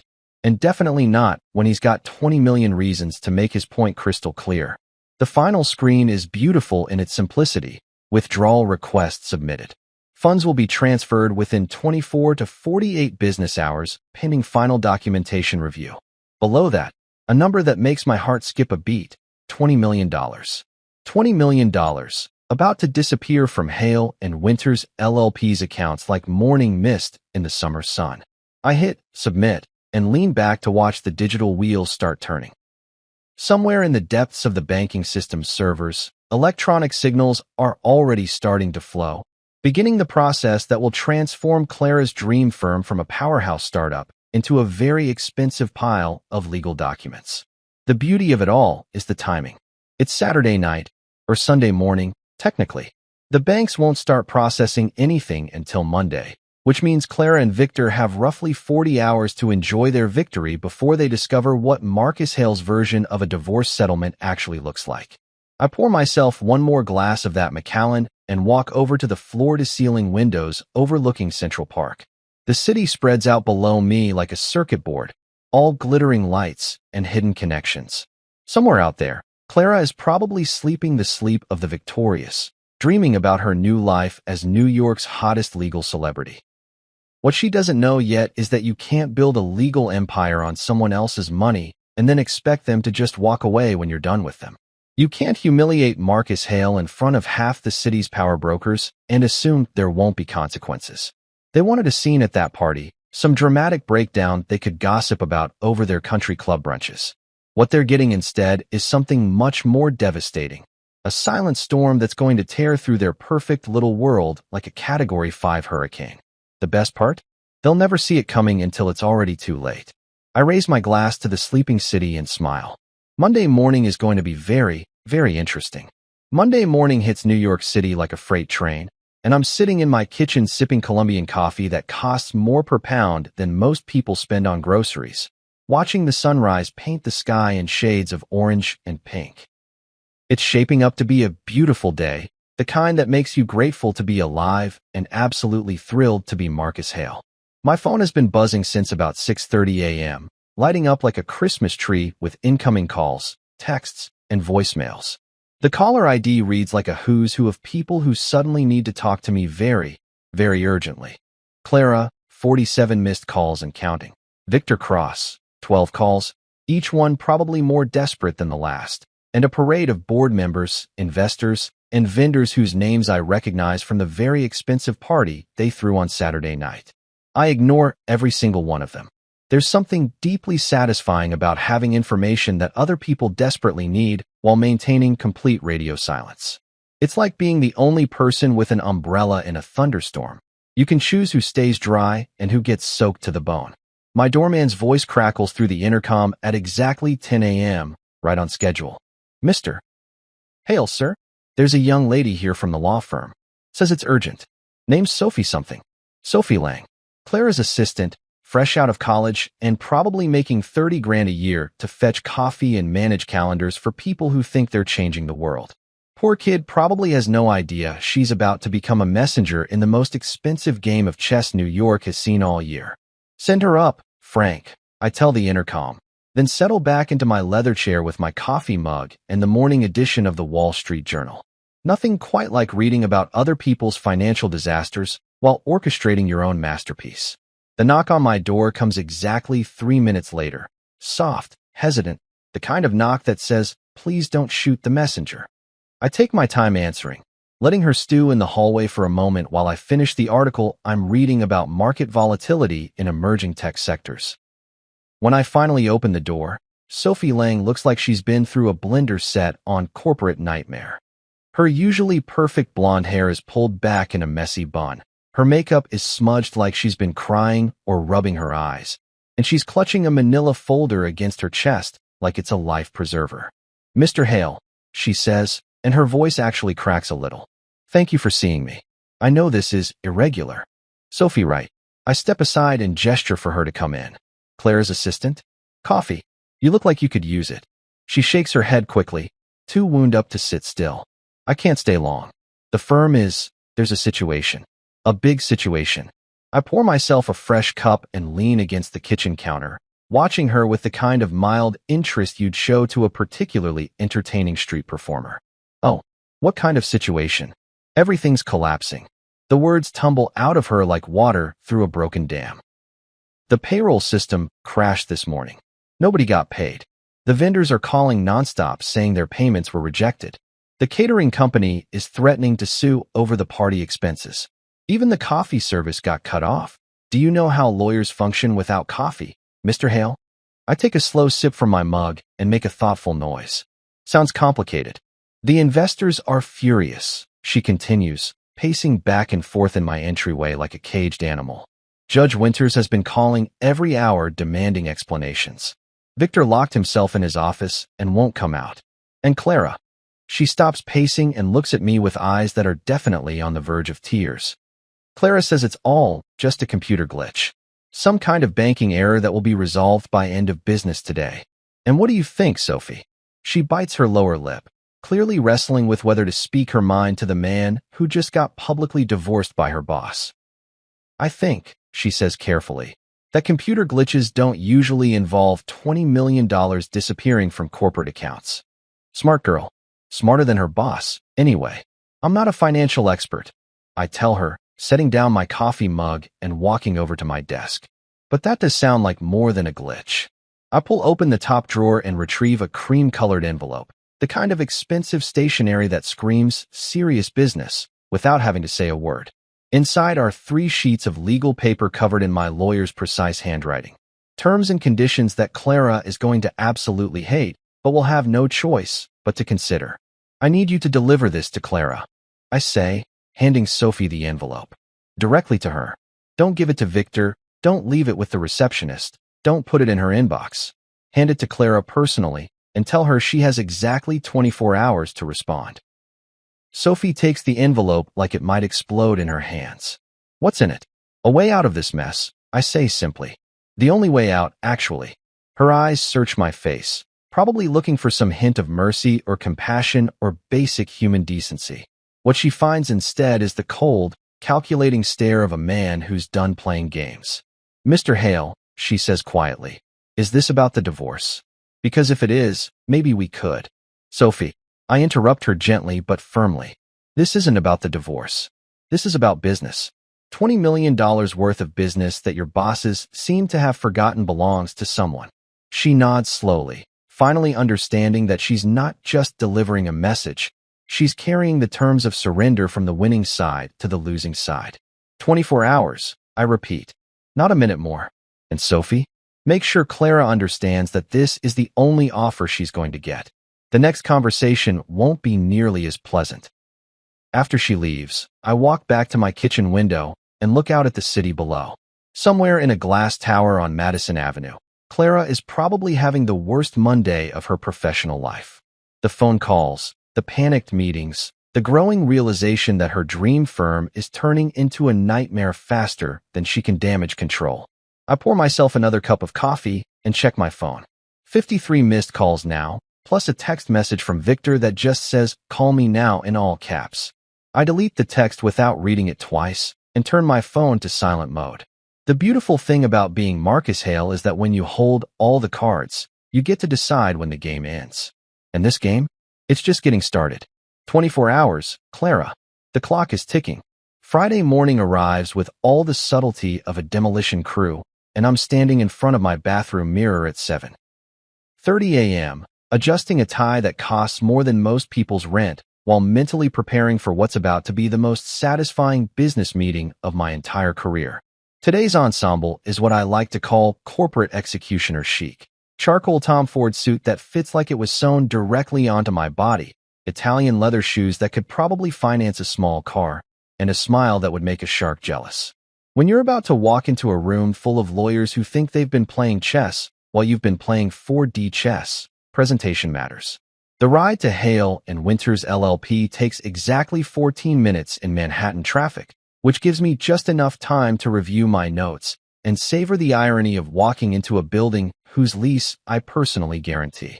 The lobby looks the same as it did when Clara first showed me the space 2 years ago, all marble and brass and aspirational grandeur designed to intimidate clients into paying premium rates. What's different is the energy. Instead of the confident buzz of legal eagles circling their prey, there's a nervous tension in the air that you could cut with a subpoena. The receptionist, a young woman whose name I've never bothered to learn, looks up at me with eyes wide enough to suggest she knows exactly why I'm here. "Mr. Hale," she stammers. They're waiting for you in the conference room." Of course they are. When Marcus Hale schedules a 9 a.m. meeting, smart people show up early and nervous people show up earlier. The elevator ride to the 42nd floor gives me 30 seconds to appreciate the view of Manhattan spreading out below like a game board I'm about to rearrange. When the doors open, I can hear voices through the conference room's glass walls, urgent whispers, and what sounds like someone practicing damage control talking points. I push through the mahogany doors at exactly 9:00 a.m. because punctuality is just another form of power, and survey the carnage that used to be Clara's dream team. The conference room that once hosted champagne toasts and victory celebrations now looks like a war room staffed by people who've already lost the war. Elaine Porter, the senior counsel who Clara poached from a white shoe firm with promises of partnership and prestige, is sitting at the far end of the table staring at her coffee cup like it might contain answers to questions she's afraid to ask. Two junior associates, whose names I've never bothered to learn, are huddled together near the window, probably calculating how quickly they can update their LinkedIn profiles and start sending out resumes. The firm's accountant, a nervous little man who always looks like he's apologizing for existing, has spreadsheets spread out in front of him like tea leaves he's trying to read for signs of financial salvation. And then there's Clara, sitting at the head of the table in the same chair where she used to hold court during partners' meetings, looking like she hasn't slept since our conversation 3 nights ago. Her usually perfect appearance has been replaced by the kind of frazzled desperation that comes from trying to hold together something that's determined to fall apart. But the most telling detail in the entire room is the empty chair where Victor Cross should be sitting. "Where's your partner?" I ask, settling into the seat directly across from Clara with the kind of casual confidence that says I belong here more than anyone else in the room. "Victor is indisposed," Clara says carefully. "He's been dealing with some personal issues since Monday." Personal issues. That's a polite way of saying nervous breakdown brought on by the sudden realization that he's been screwing around with someone else's wife while spending someone else's money. Word around the legal community is that Victor hasn't left his apartment since Tuesday, surviving on Chinese takeout and what I imagine is a steady diet of panic attacks. "Well," I say, opening my briefcase and pulling out a folder thick enough to choke a horse, "I suppose we'll have to proceed without him." I spread the documents across the mahogany table like a dealer shuffling cards, each page representing another nail in the coffin of Clara's legal empire. Partnership dissolution agreements, asset recovery forms, employment termination notices, and the piece de resistance, a restructuring proposal that would make Gordon Gekko weep with appreciation. As you all know, I begin, addressing the room with the kind of calm authority that comes from holding all the cards. Hale and Winters LLP is currently experiencing what we might charitably call a cash flow problem. Elaine Porter finally looks up from her coffee cup. "Mr. Hale, if this is about the withdrawal of your investment, I'm sure we can work out some kind of payment plan." "This isn't about payment plans, Elaine. This is about fundamental restructuring." I slide a copy of my terms across the table to each person in the room. "These are my conditions for continued operation of this firm." The silence that follows is the kind you get in emergency rooms right before doctors deliver bad news. Everyone's reading, but nobody's speaking, probably because they're all trying to process the magnitude of what they're looking at. "You want Clara to resign as managing partner?" Elaine's voice comes out as barely more than a whisper. "I want Clara to resign from any operational role in this firm," I correct. "She can maintain a position as counsel, but she will have no decision-making authority, no client contact, and no access to firm finances." "And Victor?" asks one of the junior associates. "Victor Cross is terminated immediately, with no severance, no references, and a non-compete clause that will keep him from practicing law in New York for the next 5 years. Clara finally speaks up, her voice hollow. "Marcus, you're destroying everything we built." "Everything I built," I correct her gently. "While you were playing law firm, I was actually running a business.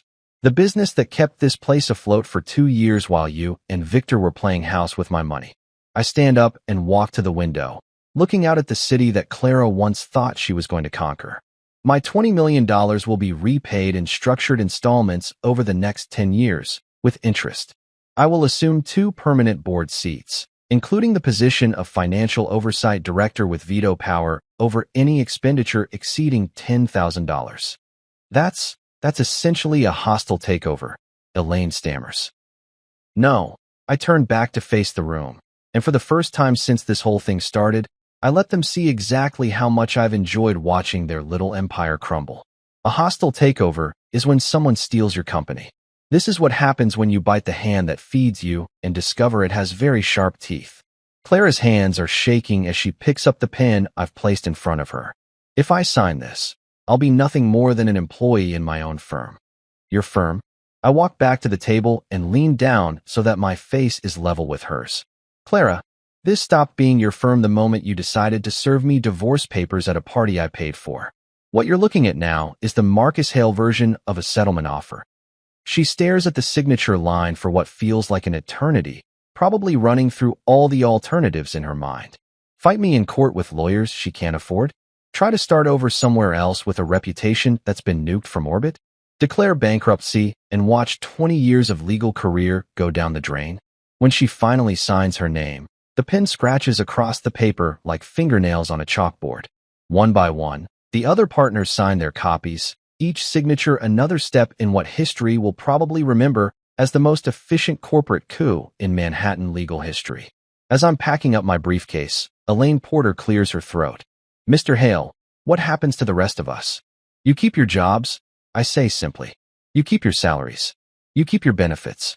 The only thing that changes is that this firm will now be run by someone who actually knows how to run a business.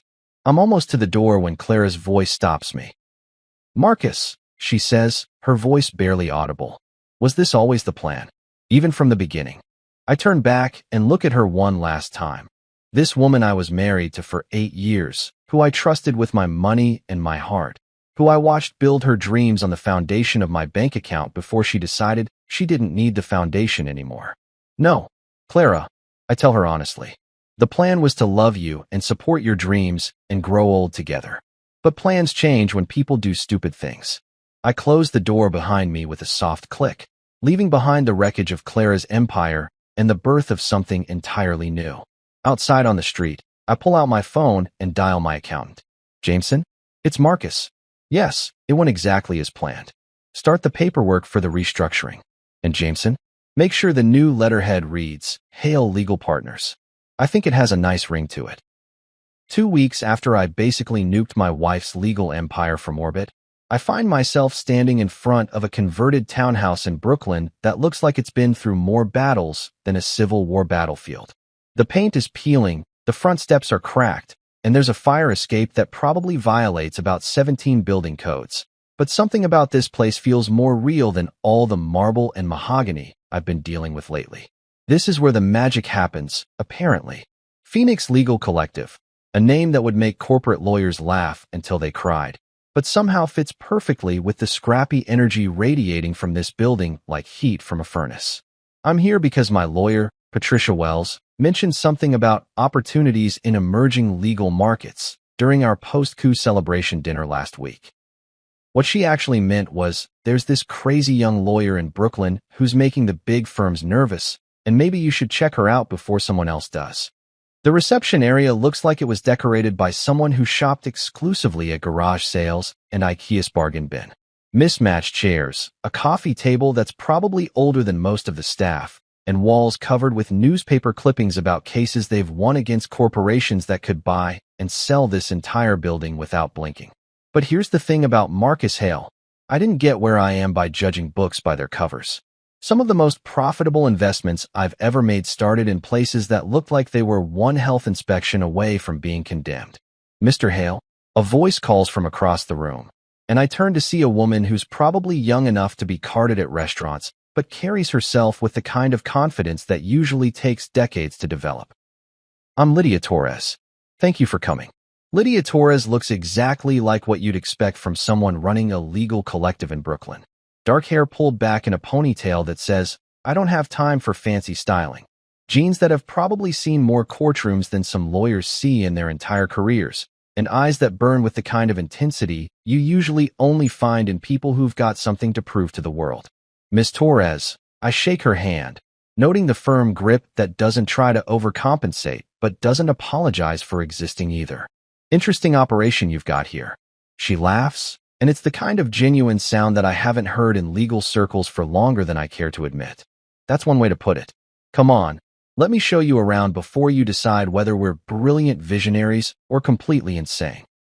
The tour that follows is like stepping into an alternate universe where lawyers actually give a damn about something other than billable hours and partnership tracks. The office space is cramped and chaotic, with case files stacked on every available surface and whiteboards covered in strategy notes that look like they were written by someone planning a military campaign. "This is our war room," Lydia says, gesturing to a conference room that's about the size of Clara's old office closet. "We handle about 40 cases at any given time. Wrongful evictions, immigration rights, class action suits against landlords who think heat is optional in January." I pick up a case file from the table, Martinez versus Blackstone Property Management. A family of 5 getting evicted from their apartment because their toddler's crying supposedly violated the quiet enjoyment clause in their lease. The kind of case that big firms would settle quietly for nuisance value. Except these people are fighting it all the way to appeals court. "What's your success rate?" I ask, genuinely curious. "Depends how you measure success," Lydia replies, leading me to another room where 3 lawyers who look like they're barely old enough to vote are huddled around a computer screen. "If you mean, how often do we get our clients exactly what they're asking for? It's about 60%. If you mean, how often do we keep people from getting completely screwed over by corporations with unlimited legal budgets? It's closer to 90. We stop in front of a bulletin board covered with thank you letters, newspaper clippings, and what looks like a hand-drawn picture from a kid whose family probably didn't get evicted because of the work these people do. It's the kind of wall decoration you'd never see at Hale Legal Partners, where success is measured in billable hours and partnership distributions. "Mr. Hale," Lydia says, and for the first time since I arrived, her voice gets serious. "I'm going to be straight with you. We're broke. Not cash flow problems broke, or waiting for receivables broke. We're choosing between office rent and employee health insurance broke." I appreciate the honesty. In my experience, people who are willing to admit they're drowning are usually the ones worth throwing a life preserver to. "How broke?" I ask. "We've got about 6 weeks of operating capital left, assuming nobody gets sick and the heating system doesn't completely die before spring. Our biggest corporate case just settled for a fraction of what we were hoping for, and the city cut funding for legal aid programs by 30%. She leads me to her office, which is basically a closet with a window and enough legal books to stock a small library.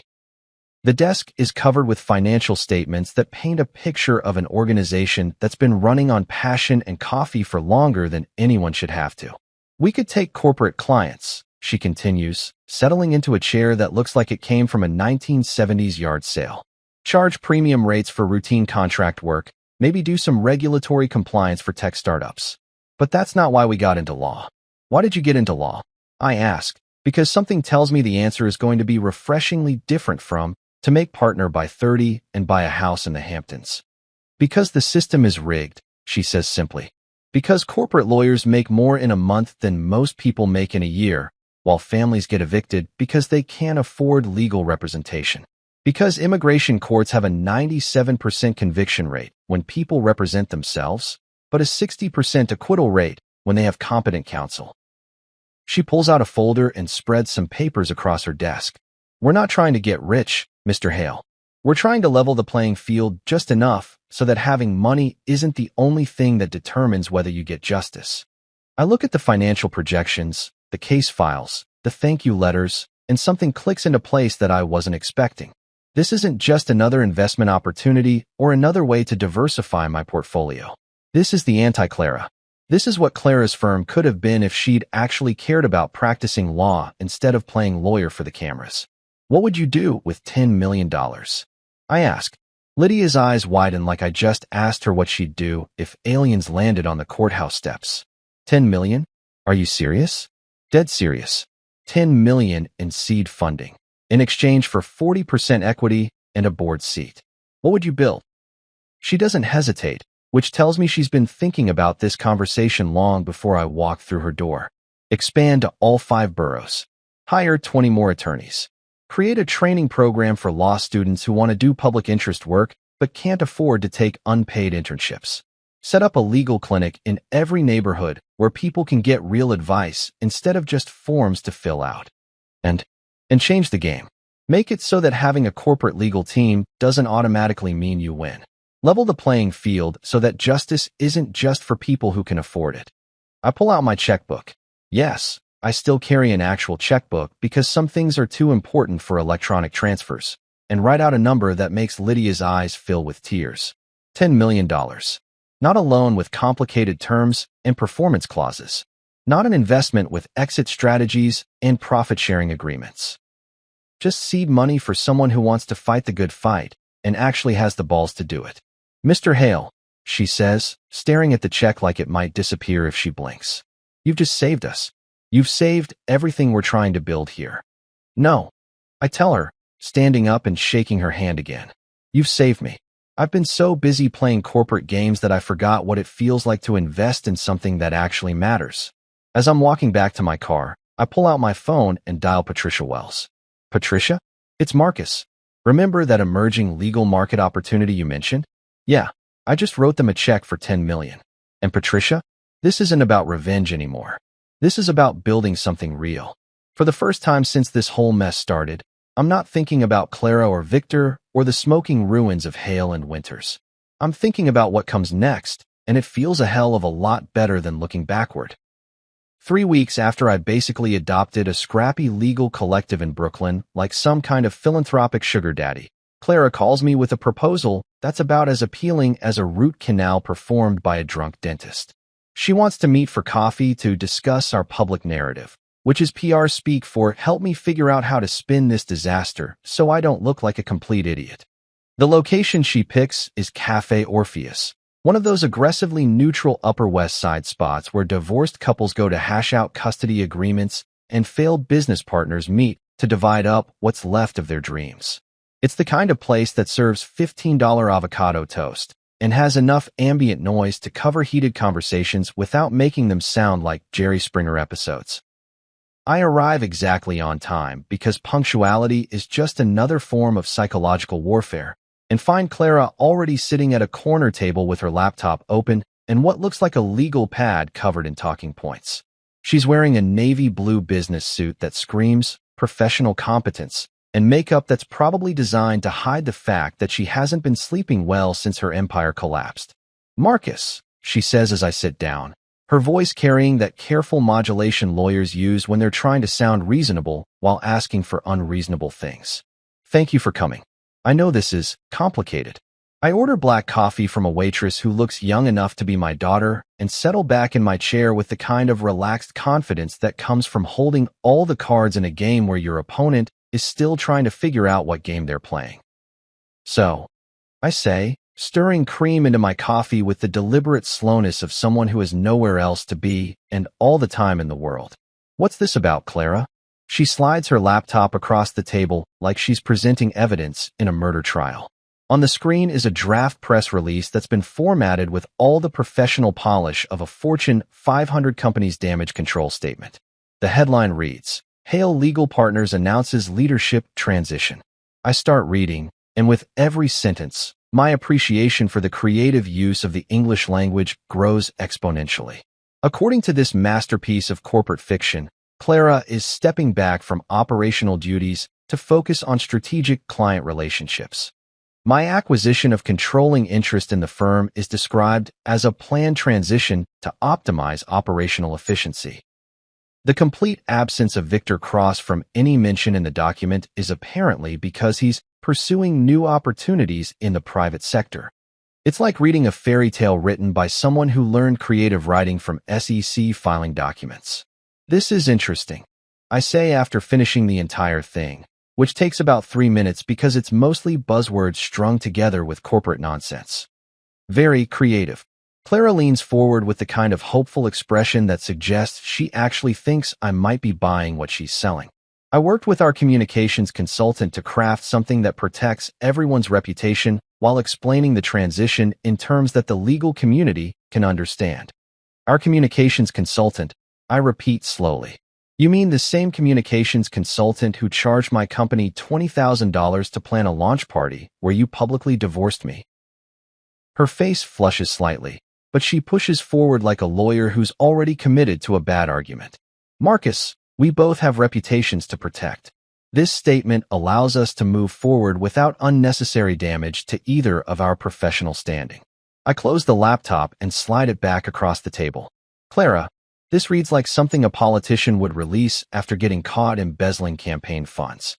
It's 90% bullshit wrapped in 10% fancy vocabulary. It's a professional statement that it's a lie. I interrupt her gently but firmly. Every single sentence in that document is designed to hide the truth instead of explaining it. You want to protect our reputations? Let's start by telling people what actually happened. She stares at me like I just suggested we take out a full-page ad in the New York Times admitting to war crimes.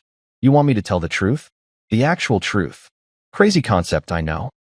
But yes, I want you to tell the truth. For the next 2 hours, we sit in that cafe rewriting Clara's fairy tale into something that resembles actual journalism.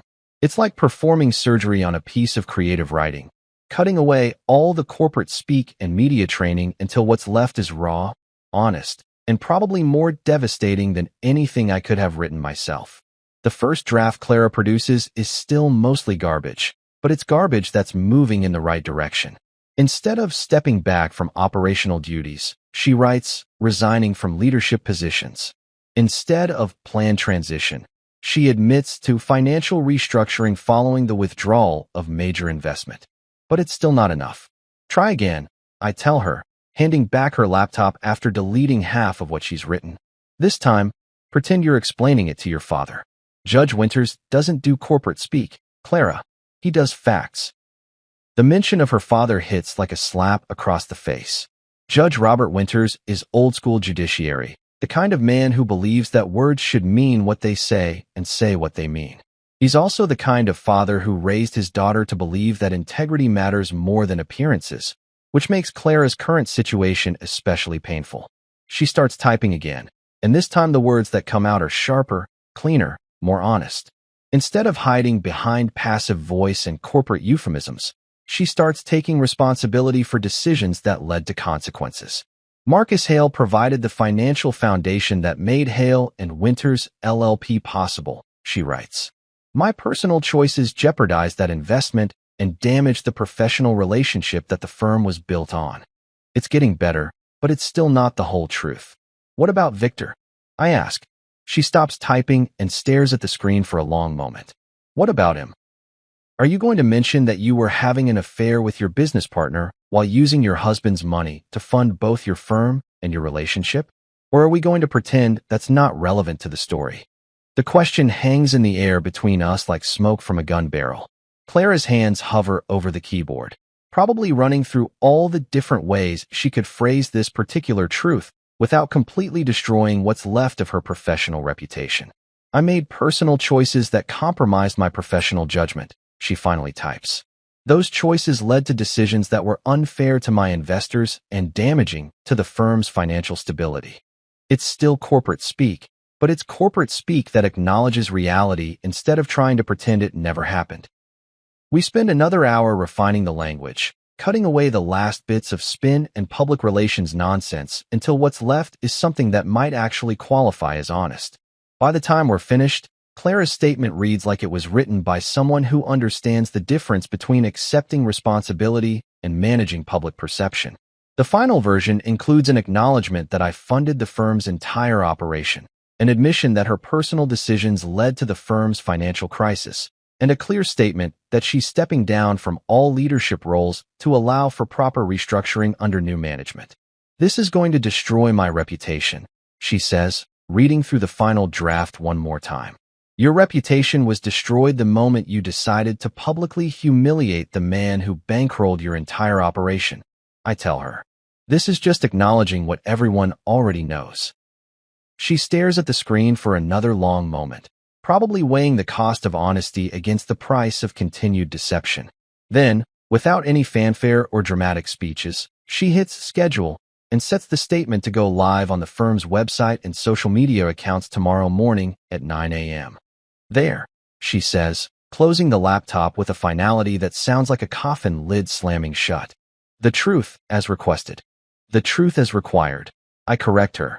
This should have been your first instinct, not your last resort. As I'm getting ready to leave, Clara reaches across the table and touches my hand for just a moment. Marcus, for what it's worth, I never wanted it to end like this. I know, I tell her honestly. But wanting something and working for it are two very different things.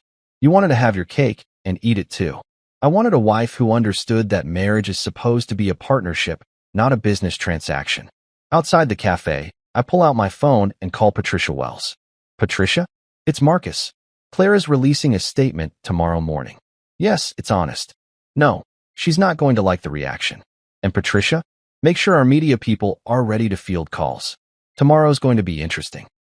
Somewhere in the back of my mind, I can already hear the phones ringing at law firms across Manhattan as the legal gossip network processes the news that Clara Wintershale just admitted to imploding her own firm through spectacular professional misconduct. Tomorrow morning, the truth finally gets to see daylight.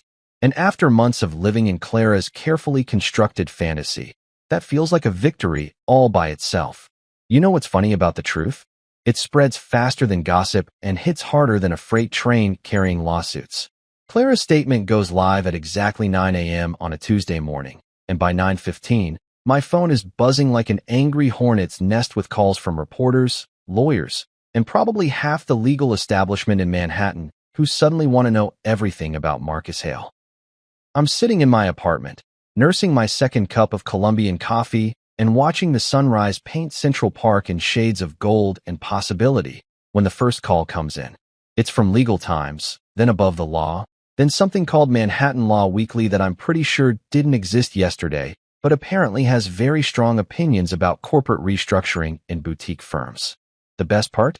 I don't answer a single one of them. Instead, I pour myself another cup of coffee and settle in to watch the digital wildfire spread across social media like spilled gasoline meeting a lit cigarette. LinkedIn explodes with hot takes from lawyers who want everyone to know they saw this coming all along. Twitter becomes a battlefield between people who think Clara got what she deserved and people who think I'm some kind of corporate monster for pulling my own money out of a business run by people who betrayed me. By noon, the story has made it to the front page of the New York Law Journal with a headline that reads, "Power Couple's Public Divorce Exposes Law Firm Financial Crisis." The article includes quotes from sources close to the situation who apparently have very detailed knowledge of my personal finances and very strong opinions about my character. But here's the thing about being Marcus Hale. When you've already won the war, watching people argue about the battle tactics is just entertainment. The real fun starts around 2 p.m. when my email inbox begins filling up with opportunities that would have seemed impossible just 6 months ago. Columbia Law School wants me to guest lecture on entrepreneurial finance in legal startups. The New York State Bar Association is asking if I'd be interested in serving on their ethics committee, which is either ironic or perfectly appropriate, depending on your perspective. 3 different nonprofit organizations want to discuss potential partnerships, and someone from the mayor's office is asking if I'd consider joining an advisory board on small business development. It's like watching your reputation get rebuilt in real time, except this time it's being built on a foundation of honesty instead of carefully managed public relations. The most interesting call comes from Dr. Eleanor Hartwell at NYU's Business School, who wants to know if I'd be willing to participate in a case study about financial accountability in professional services partnerships. Apparently, my systematic dismantling of Clara's empire is being taught as an example of how to protect investment interests when personal relationships go sideways. I'm famous, but for all the right reasons this time. Around 4 p.m., I decide to escape the chaos and take a walk through Central Park. It's one of those perfect October afternoons when the leaves are just starting to turn and the air has that crisp quality that makes you grateful to be alive in New York City. I'm walking past the Shakespeare Garden, thinking about nothing more complicated than whether to grab dinner at that Italian place I like, when my phone buzzes with a text from Patricia Wells. Victor Cross just posted on LinkedIn. You should probably see this.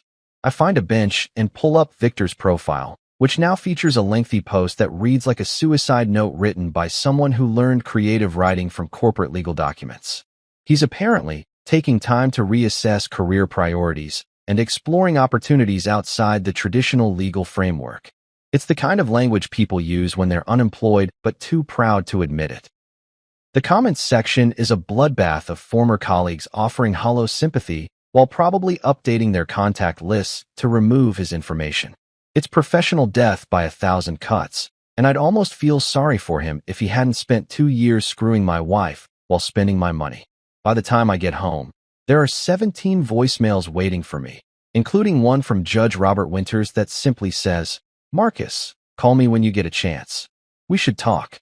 Clara's father has always been a straight shooter, the kind of man who doesn't waste words or time on pleasantries when there's serious business to discuss. I call him back immediately, because ignoring Judge Winters is the kind of mistake that follows you around for the rest of your life. Marcus, he answers on the first ring. I read Clara's statement. I also read the coverage in the legal press. Are you doing okay? It's such a simple question, but coming from him, it carries the weight of genuine concern. Judge Winters watched his daughter destroy her marriage and her career, and somehow he's asking if I'm okay. I'm better than I've been in years, Judge, I tell him honestly. Thank you for asking. Good. That's good. There's a pause, and I can hear him choosing his words carefully. Marcus, I want you to know that what Clara did, the way she handled this situation, that's not how I raised her. That's not the kind of person I thought she was. People change, Judge. Sometimes they show you who they really were all along. Maybe so, but I want you to know that you handled this with more class than most men would have shown. You could have destroyed her completely, and you didn't. After I hang up, I realize that Judge Winters is right. I could have destroyed Clara completely. I could have made sure she never practiced law again. Could have turned her into a cautionary tale that law students study for decades.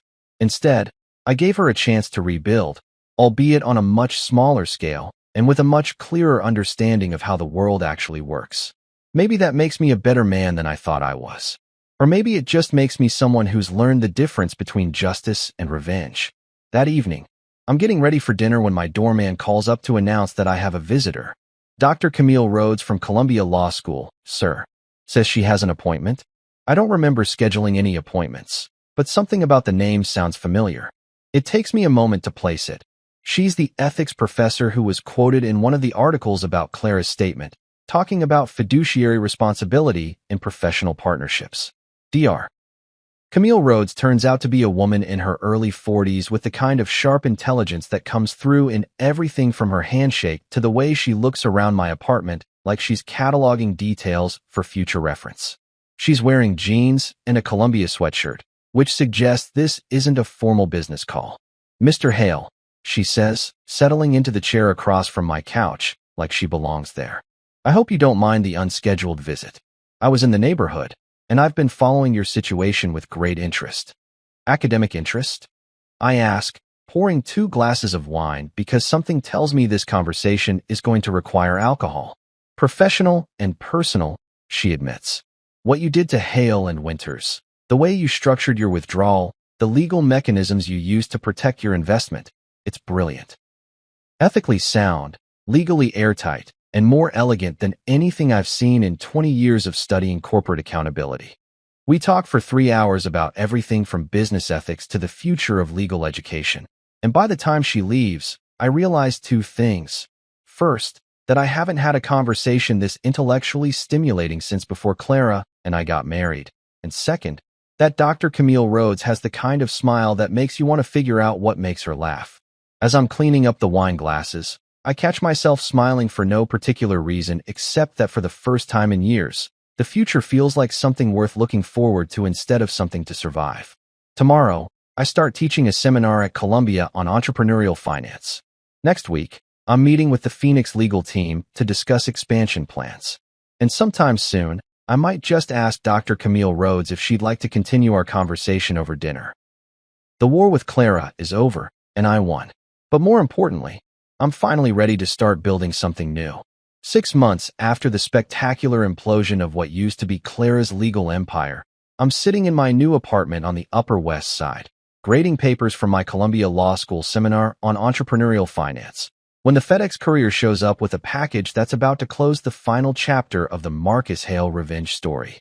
The apartment is smaller than my old place. No marble countertops or floor-to-ceiling windows overlooking Central Park, but it gets sunlight. Real, honest-to-God sunlight that streams through normal-sized windows and makes everything feel warm and alive instead of like a museum exhibit designed to impress people I never really liked anyway. The FedEx envelope is addressed in handwriting I recognize immediately, even though it's been months since I've seen Clara's distinctive cursive. No return address, but the Portland postmark tells me everything I need to know about how far she's fallen from the Manhattan legal scene she once thought she was going to conquer.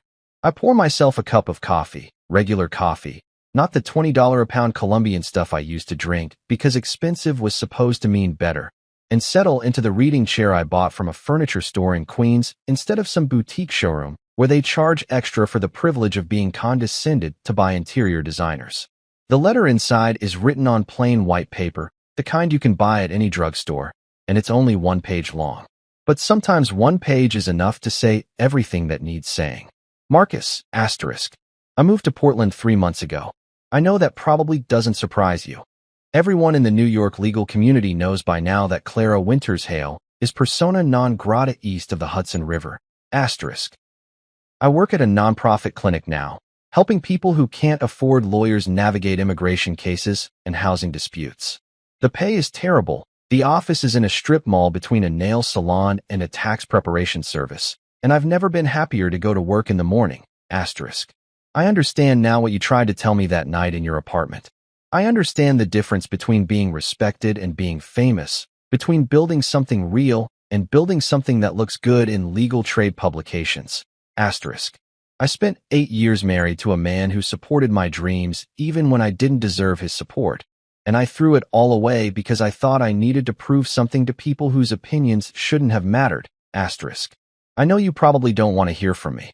I know I have no right to ask for forgiveness or understanding or even acknowledgement that this letter exists. But I wanted you to know that I'm different now. Not better, necessarily, but different. Real, asterisk. The woman who served you divorce papers at that party was playing a character she thought she was supposed to be. The woman writing this letter is just Clara, trying to figure out how to live with the choices she made and the bridges she burned, asterisk. I don't expect forgiveness. I just wanted you to know, asterisk. Clara, asterisk. I read the letter twice, then fold it carefully and slide it into the desk drawer where I keep important documents that I'm not ready to throw away but don't need to look at every day. Next to tax returns and insurance policies and the deed to this apartment that nobody helped me pick out because I'm perfectly capable of choosing my own goddamn living space. There's no anger in me anymore when I think about Clara. No bitterness or resentment or desire for further revenge. Just a kind of distant sadness for the woman she could have been if she'd figured out who she actually was before she tried to become someone else. The irony is that the Clara who wrote this letter, the one working in a strip mall legal clinic, making terrible money to help people who actually need help, that's the woman I fell in love with 10 years ago. That's the woman I would have supported and encouraged and built a life with if she'd existed anywhere except in my memory of who she used to be. But that woman disappeared somewhere between law school graduation and the first time someone called her a rising star in Manhattan legal circles. She got replaced by someone who cared more about appearances than reality, more about being seen as successful than actually doing work that mattered. Maybe Portland will give her a chance to find her way back to who she was supposed to be. Maybe working in that strip mall clinic will teach her the difference between having a career and having a calling. Maybe she'll figure out that respect has to be earned through actions, not bought with other people's money. Or maybe she won't. Maybe this is just another performance, another carefully crafted image designed to make me think she's learned something she hasn't actually learned. I've been fooled by Clara Winters before, and the smart money says I shouldn't trust anything she says or writes or claims to believe. But here's the thing about being Marcus Hale. I don't have to figure out whether Clara's redemption arc is real or fake. That's her problem to solve, not mine. My phone buzzes with a text from Camille Rhodes, Dr. Camille Rhodes, who turned out to be exactly as brilliant and funny and genuinely interesting as she seemed that first night she showed up at my door unannounced. We've been dating for 3 months now. If you can call it dating, when two middle-aged professionals grab dinner between teaching schedules and discuss constitutional law over wine like it's the most natural thing in the world. Dinner at 7? That new Ethiopian place in the village? Asterisk. I text back. Asterisk perfect. Just finished grading papers. Ready for food that doesn't come with student complaints about grade curves? Asterisk. Bring the good wine. I have news about the Phoenix legal expansion. Asterisk. The Phoenix Legal Collective has been the best investment I've made in years, and not just financially. Lydia Torres and her team have opened 3 new offices across the city, hired 47 new attorneys, and won some cases that have corporate legal departments genuinely nervous about treating poor people like they're disposable. Last month, They convinced a federal judge to certify a class action lawsuit against one of the biggest property management companies in New York, representing over 2,000 tenants who were illegally charged fees that nobody bothered to explain or justify. The settlement is going to run into 8 figures, and every penny of it goes to people who actually need the money instead of lawyers who already have too much. That's what victory looks like when you're building something instead of destroying something. When you're creating value instead of just redistributing wealth from people who trusted you to people who betrayed them. I look out my window at the street below, where normal people are living normal lives without worrying about legal empires or corporate restructuring, or whether their spouse is planning to publicly humiliate them at parties they paid for. A couple is walking hand in hand toward the subway, probably heading to jobs that don't require them to question everyone's motives or document every financial transaction like they're preparing for war.